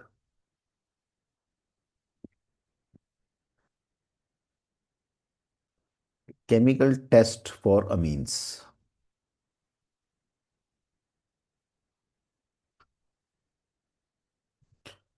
केमिकल टेस्ट में जो सबसे पहला अच्छा, अच्छा तो चलो सारे ही हैं, फेमस, यूजफुल, वो है carbylamine test, given by 1 degree aliphatic amine and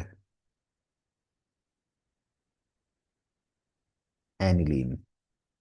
मेरे ख्याल से इसके लिए भी जितने वेरी वेरी लगाए जाए कम है। सो 1 डिग्री अमीन मतलब मिथाइलमीन या इथाइलमीन, कोई भी react with chloroform in presence of KOH alcoholic. अगर आप मेरा हेलो एल्केन का वीडियो देखो, उसके एंड वाले टॉपिक में मैंने आपको बोला हुआ है कि इस चैप्टर में जो रिएक्शंस हैं वो आप करेंगे अमीन में, तो इसीलिए अब देखो यहाँ पर वो आ गई हैं। मैंने रिपीट कर दी पॉइंट वही, Rc+3 KCl प्लस वाटर। ये बन गया मेरे पास alkyl isocyanide. It has very, इसका यही टेस्ट है, it has very unpleasant smell. ठीक है। अब चाहे तो मैं इसको CH3NH2 के साथ कर दूं, चाहे CH3CH2NH2 के साथ कर लो आप, एंड चाहे इसको एनिलीन के लिए कर लो आप।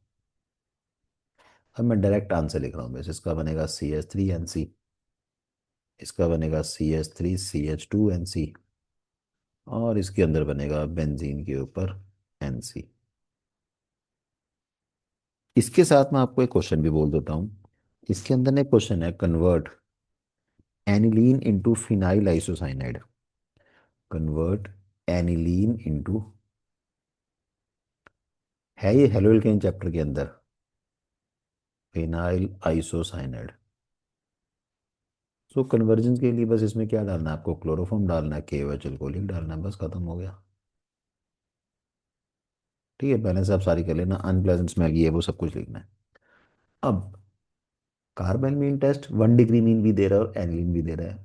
मान लीजिए अपने पास ऐसा ही कोई क्वेश्चन आ गया कि डिस्टिंग्विश बिटवीन मिथाइल मीन या इथाइल मीन, कुछ भी इनमें से एक ले लूं और साथ में ये ले लूं। अभी तो दोनों टेस्ट दे रहे हैं, फिर क्या टेस्ट बना भाई? ये टेस्ट वो होता है जो एक दे एक ना दे। तो उस केस में आपको इसके अंदर जो अप्लाई करना है that is called as azo dye test. Azo dye test जो है वो 1 डिग्री अमीन नहीं देगा, वो सिर्फ एनिलीन देगा। एनिलीन क्या करता है? डाई एजोटाइजेशन करता है।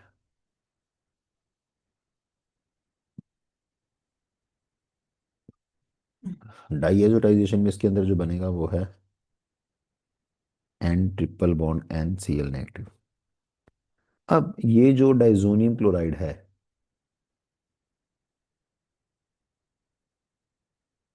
इसकी रिएक्शन होगी बीटा नेप्थोल के साथ।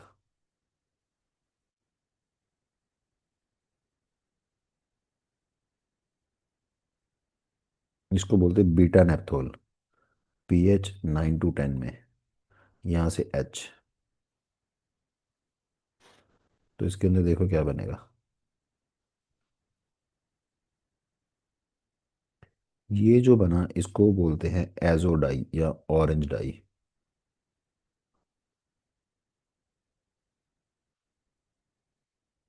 एजोडाई जिसका कि कलर है ऑरेंज। तो ये बड़ा ही इंपॉर्टेंट है। सो अगर आपके पास आ जाए मिथाइलमीन के साथ कोई और सेकेंडरी टर्सरी, तो आप ये लगाओ कार्बेलमीन, बहुत अच्छा है। पर अगर मान लो कार्बेलमीन में ये भी पूछ लें ये भी पूछ लें, फिर ये नहीं लगेगा। मिथाइलमीन और एनिलीन में जो टेस्ट लगेगा वो लगेगा एजोडाई। इसके अलावा आप और क्या टेस्ट लगा सकते हो? इसके अलावा आप टेस्ट लगा सकते हो Hinsberg reagent test. Hinsberg reagent test, boards के अंदर यही पूछ लिया उन्होंने, what is Hinsberg reagent. Hinsberg reagent होता है ये बेंजीन के ऊपर SO2Cl। इसकी फुल फॉर्म है benzene sulfonyl chloride, benzene sulfonyl chloride. अगर आप इसकी रिएक्शन कर रहे हो with primary amine RnHr, RnHr जो है 1 डिग्री मीन, तो इसमें से HCl बाहर आ जाएगा।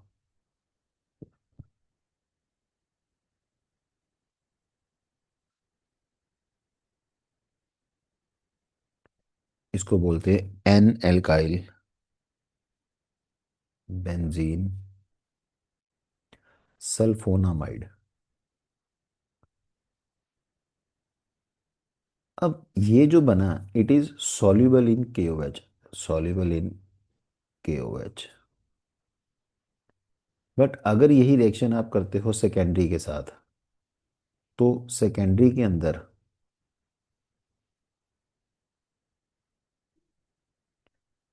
आपके पास एक ही H है, HnR2। इसका जो बनेगा ये Nr2, it is insoluble in KOH। और अगर ये रिएक्शन आप करते हो टर्शी के साथ,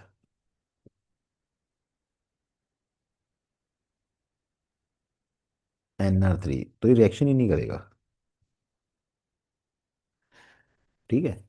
तो ये अपने पास होगा डिस्टिंग्विश यूजिंग हिंसबर्ग रिएजेंट। ये आपके पास 3 टेस्ट हो गए। अब मैं आपको एक और टेस्ट कराता हूँ इसका।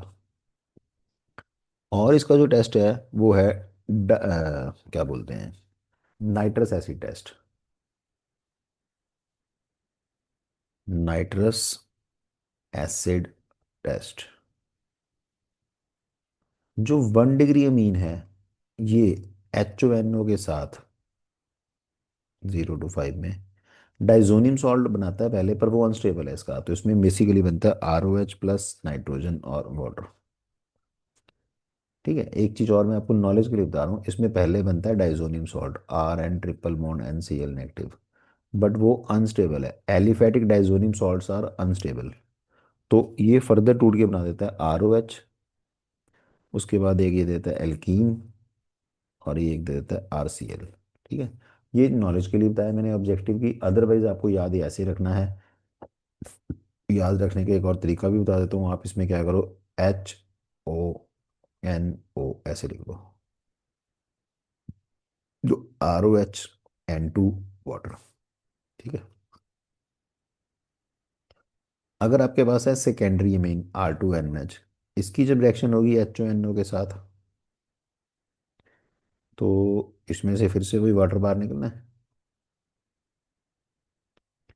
इसका बनेगा R2NNO। इनको बोलते हैं एन नाइट्रोसो अमीन। अब इसके अंदर जो पॉइंट आपको याद रखने वाला है, N nitroso amine on warming में, ध्यान मतलब ध्यान से सुन लेना, मैं बोल रहा हूँ on warming with the crystal of phenol.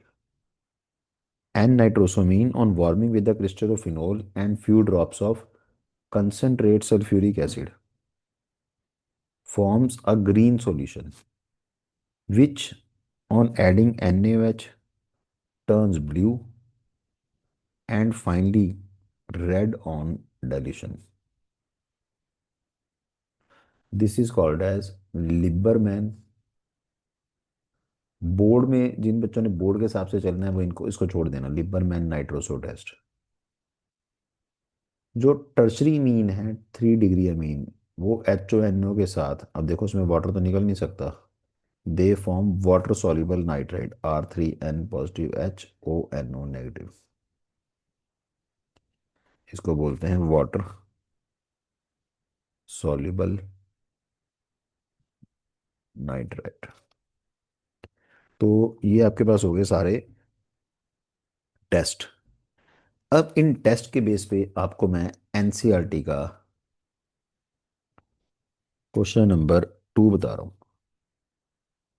ये CH3NH2 और CH3 2NH, एक दो पार्ट कर लेते हैं।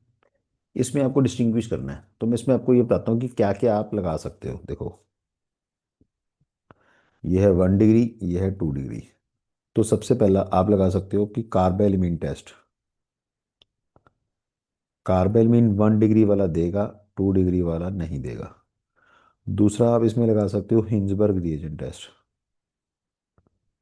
हिंजबर्ग में प्राइमरी मीन वाला सॉल्युबल इन KOH है, सेकेंडरी वाला इनसॉल्युबल इन KOH है।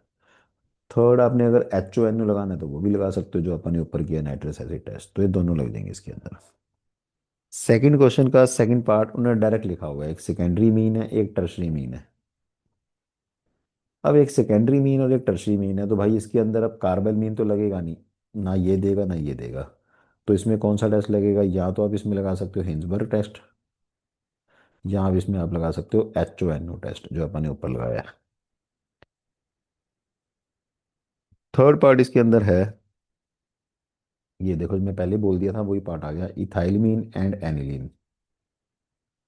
अब इथाइलमीन और एनिलीन ये तो दोनों ही कार्बेलमीन टेस्ट देंगे। अब अगर दोनों ही कार्बेलमीन टेस्ट देंगे तो वो यहाँ यूज नहीं होगा, कार्बेलमीन इसमें यूज नहीं होगा। तो इसमें आप क्या यूज करें? इसके लिए कर दो एजोडाई, जो मैंने अभी आपको यहाँ पर देखो बताया भी था पिछले पेज पे, ये वाला एजोडाई टेस्ट बीटा नेप्थोल के साथ। इसका नाम है बीटा नेप्थोल और ये बन जाएगा तुम्हारे पास एजोडाई। ठीक है, तो ये भी इसके क्वेश्चन कवर हो गए भाई। अब इसके बाद अमीन के अंदर मेरे ख्याल से बचा रिएक्शंस ऑफ एरोमेटिक अमीन्स। तो देखो, रिएक्शंस ऑफ एरोमेटिक अमीन करने के लिए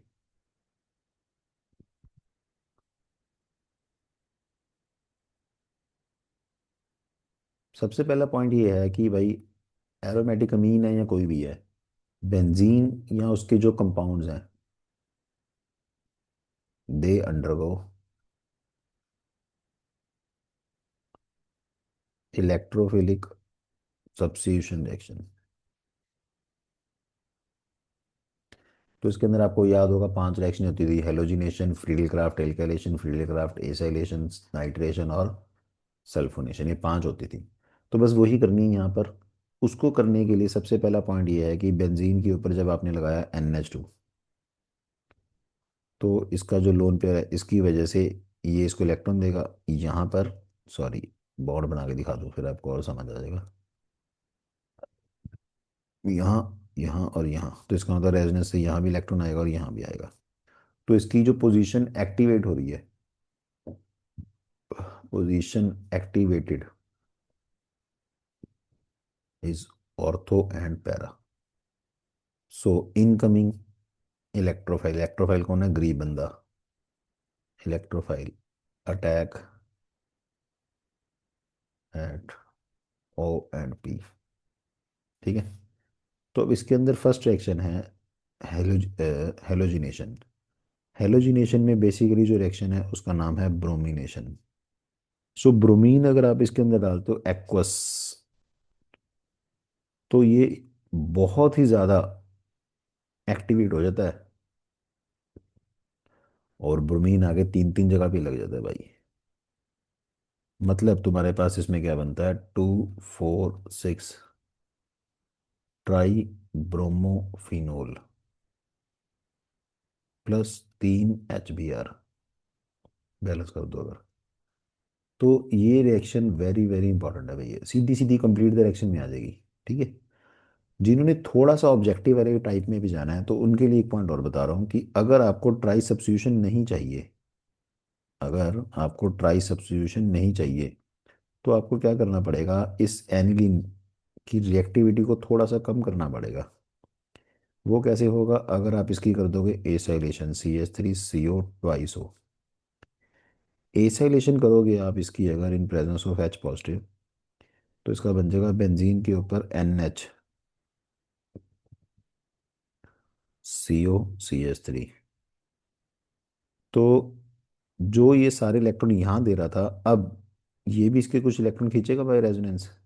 मतलब ऐसे मान लो कि ये कोई लड़का है भाई कि अपने सारी जो सैलरी है वो सारी खर्च करके आ जाता है बाहर ही, तो घर वाले कहते हैं इसकी शादी कर दो, कुछ पैसे तो वाइफ को भी देगा अब ये। ठीक है, अब अगर मैं इसकी ब्रोमिनेशन करता हूँ, तो ब्रोमिनेशन में अब ट्राई सब्स्टिट्यूशन नहीं होगी क्योंकि भाई वो उतने पैसे नहीं खर्च सकता अब वो। उसने बेंजीन रिंग को उतना एक्टिवेट नहीं किया। अब ब्रोमीन आएगी, एक जगह पे लगेगी, या तो ऑर्थो पे या लगेगी पैरा पे। फाइनली आपको चाहिए तो एनिलीन, तो इसकी फिर क्या कर दो, हाइड्रोलिसिस। तो हाइड्रोलिसिस करके आपके पास क्या बन गया, ऑर्थो और पैरा का मिक्सचर। तो देखो ये मैंने नॉलेज के लिए बताया है, एक आधी कन्वर्जन में चाहे काम आ जाए, पर जो ज़्यादा इंपॉर्टेंट काम है वो यही है, एनिलीन की डायरेक्ट ब्रोमिनेशन। ठीक है। इसके बाद देखो सेकंड रिएक्शन, सेकंड है नाइट्रेशन। नाइट्रेशन के अंदर इसमें देखो क्या पॉइंट है कि अगर आपके पास है एनिलीन और इसमें आपने डाला कंसंट्रेट नाइट्रिक और कंसंट्रेट सल्फ्यूरिक, तो क्या बनेगा, इसके ऑर्थो पे नाइट्रो और इसके पैरा पे नाइट्रो। पर बड़ी अचंभे की बात है इसके अंदर कि ये सिर्फ 2% बनता है और ये बनता है 51%। और ये ऑर्गेनिक, ये आपने पहली रिएक्शन पढ़ रहे हो जिसमें तीनों बन रहे हैं, मैटा भी बनी जा रहा है, और ये बनेगा जस्ट 49%। हाँ जस्ट कह रहा हूँ, बहुत ज़्यादा 49%। मतलब जिसको बनना चाहिए वो बन नहीं रहा है, ये बहुत ही बनी जा रहा है। क्यों? तो ये एनसीईआरटी का थर्ड क्वेश्चन का एक पार्ट है जो कि वेरी वेरी इंपॉर्टेंट है। क्वेश्चन की स्टेटमेंट इस तरह से है कि although NH2 group is electron releasing, yet it directs incoming electrophile at meta position।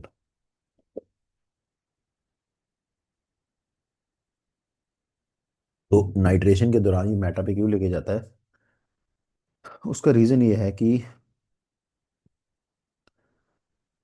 NH2 in strongly acidic medium, ये बहुत ज़्यादा स्ट्रांग है, इट फॉर्म्स एनिलीनियम आयन।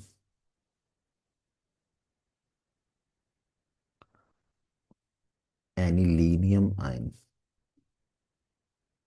जो एनिलीनियम आयन है उसके अंदर, अब आप ध्यान से देखो, देखो मैं थोड़ा बड़ा करके बनाता हूँ, ये एनिलीनियम आयन के अंदर ऊपर पॉजिटिव चार्ज आ गया, तो इसका मतलब ये कौन सा ग्रुप एक्ट कर रहा है, ये as a EWG।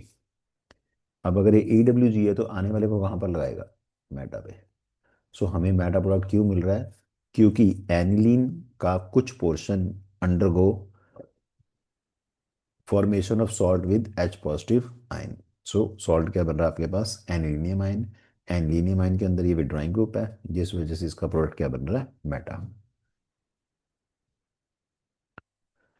Third reaction इसके अंदर आप करते हैं सल्फोनेशन। सल्फोनेशन भाई, एनिलीन के अंदर आपने क्या डालना होगा, अब सिर्फ concentrate sulphuric acid.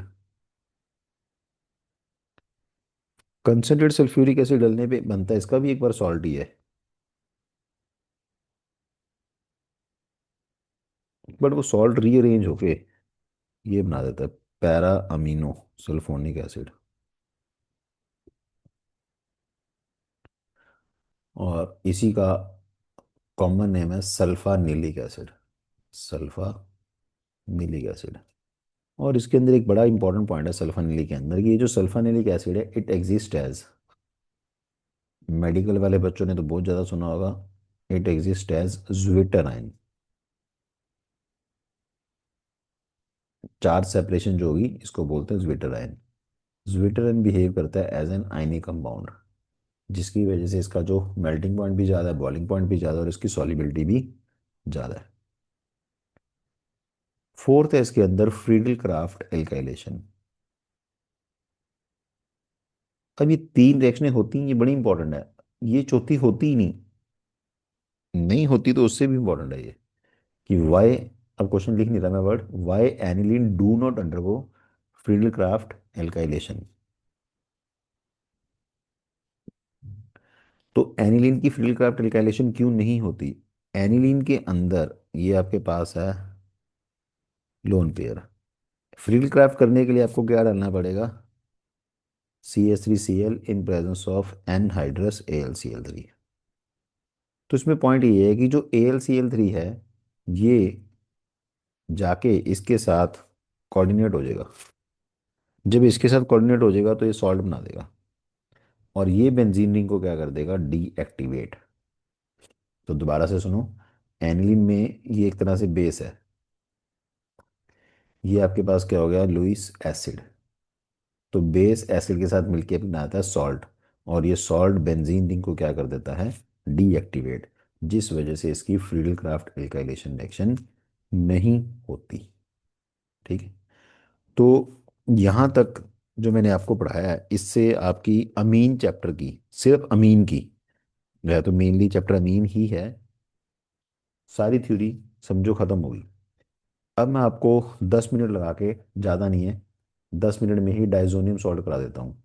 Diazonium salt जो है वो करके फिर आपको मैं इसकी करा दूंगा एनसीईआरटी। डाइजोनियम सॉल्ट के अंदर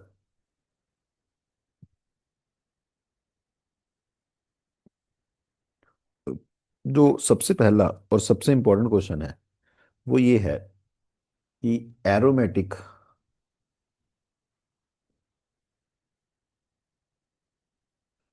diazonium salt are stable than aliphatic. मतलब कि अगर आपने एनिलीन की डाईएजोटाइजेशन की, डाईएजोटेशन के लिए हम क्या डालते हैं, NaNO2 HCl at 0 to 5 degree. ये टेम्परेचर बड़ा जरूरी याद रखना भाई, इस साल नीट में भी आया ये क्वेश्चन। तो इसका बनेगा बेंजीन के ऊपर N ट्रिपल बॉन्ड NCl। और अगर यही आप रिएक्शन करते हो RnH2 की, NaNO2 और HCl के साथ 0 to 5 डिग्री, तो इसके अंदर बनता है RN triple bond NCl negative. अब पॉइंट ये है कि ये स्टेबल है एंड ये अनस्टेबल है। अब इसको हम प्रूव कैसे करें, इसको प्रूव करने के लिए भाई बड़ा सिंपल सा काम है। ये कहते हैं कि इसमें से अगर नाइट्रोजन निकली तो ये बनाएगा फिनाइल कार्बोकेटाइन, फिनाइल कार्बोकेटाइन, जो कि अनस्टेबल है। और अगर इसमें से नाइट्रोजन निकली तो ये बनाएगा R पॉजिटिव, 1 डिग्री कार्बोकेटाइन, जो कि स्टेबल है। तो मतलब पॉइंट ये है कि ये नाइट्रोजन निकाल के स्टेबल होना चाहता है, तो इसका मतलब ये पहले अनस्टेबल है। ये नाइट्रोजन निकाल के अनस्टेबल हो गया, इसका मतलब ये पहले स्टेबल है। सो एक रीजन तो ये हो गया। दूसरा रीजन इसके अंदर जो है वो है रेजोनेंस का। सो N ट्रिपल बॉन्ड N ये जो है एरोमेटिक, इसकी भी रेजोनेंस हो जाएगी, स्टेबलाइजेशन। तो मुझे लगता है ये आप बना सकते हो वैसे, चलो थोड़ी हेल्प कर देते हैं आपकी।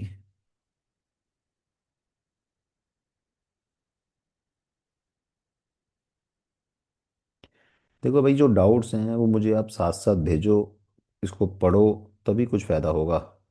ऐसे मतलब इनको ना एज अ वीडियो ना देखो, भाई फिल्म चल रही है देखी जा रहे हैं, फिर कोई फ़ायदा नहीं है।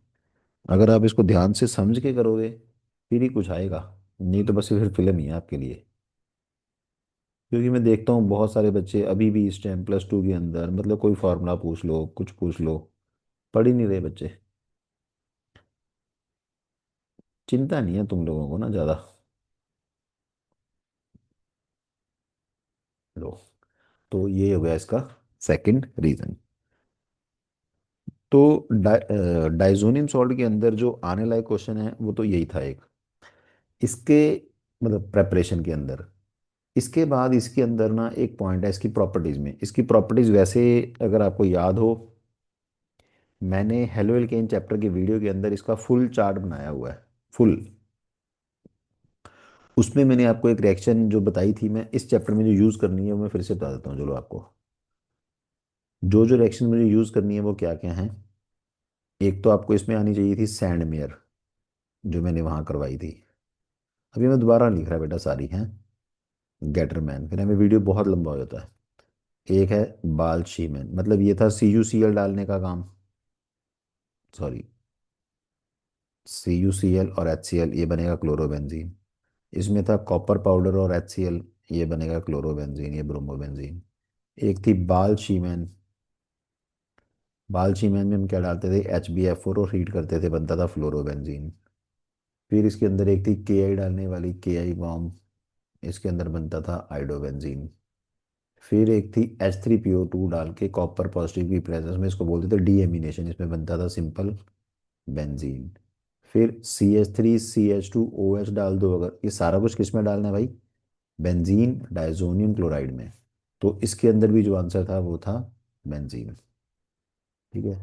फिर मैंने उसमें एक लिखी थी NaNO2 कॉपर डाल दोगे अगर आप, तो इसमें बनेगा नाइट्रोबेंजीन।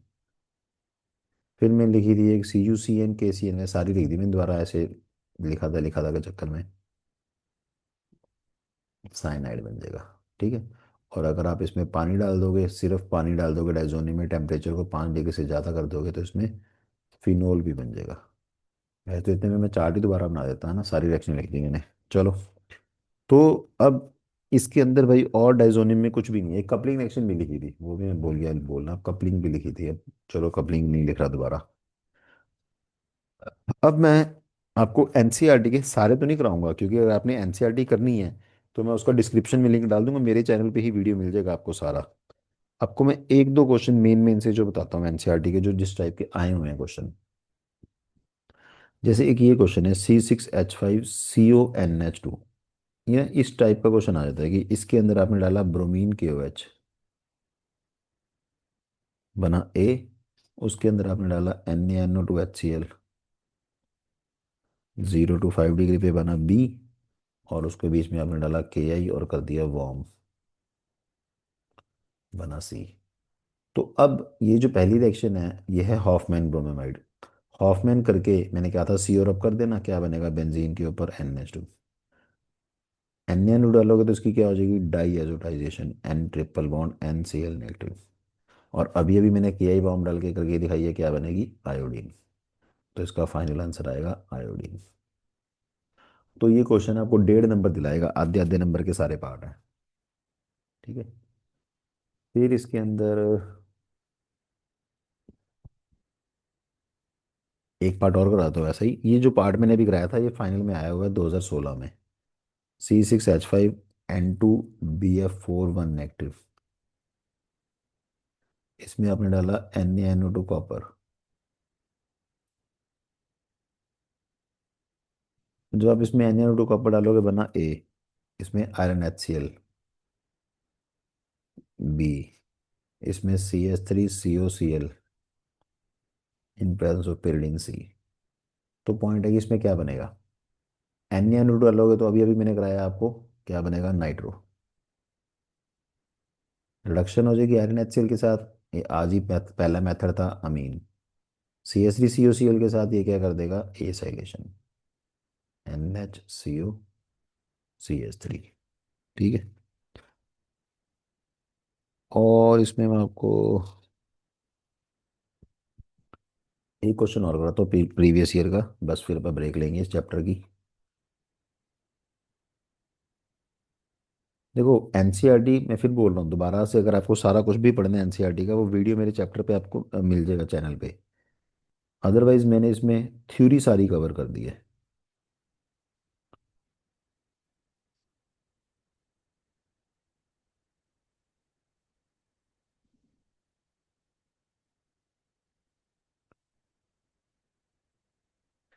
लो भाई, आइडेंटिफाई करना है क्वेश्चन के अंदर सब कुछ। लो, पहला केस देखो, जब आपने टिन HCl डाला तो ये क्या कर देगा, रिडक्शन कर देगा, रिडक्शन टू एनिलीन। एनिलीन की क्या हो जाएगी, एसाइलेशन।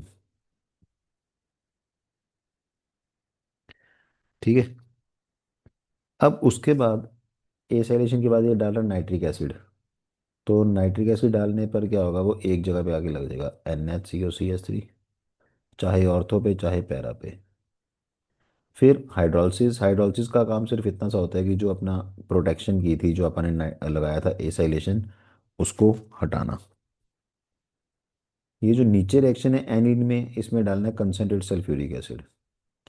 अगर कंसनट्रेट सल्फ्यूरिक डालोगे तो इसका बनेगा NH3 पॉजिटिव, HSO4 नेगेटिव। और इसका मैंने अभी बताया था 10 मिनट पहले ही कि क्या बनेगा, सल्फानिलिक एसिड, NH2SO3H। सो फिर से वही बोल रहा हूँ भाई कि इसकी मेरे हिसाब से तो सारी NCERT तकरीबन तकरीबन मैंने सॉल्व की हुई है। चैप्टर मैंने सारा पूरा करवा दिया आपको। क्वेश्चंस ऑलमोस्ट मुझे लगता है कि 99% मैंने अपनी पूरी कोशिश की है कि कवर हो जाएं। फिर भी अगर कुछ भी आपको लगता है रह गया, कुछ पूछना है, कोई डाउट है, आप कभी भी, जो बच्चे वीडियो देख रहे हैं मेरे नंबर उनके लिए लिख रहा हूँ मैं, 9464308725। इस पे कभी भी आप मुझे व्हाट्सएप पे मैसेज भेजो, आपको उसका मैं सॉल्यूशन भेज दूंगा। ठीक है, तब तक के लिए थैंक यू। पढ़ो, खूब तरक्की करो, बोर्ड्स में बहुत अच्छे नंबर लो।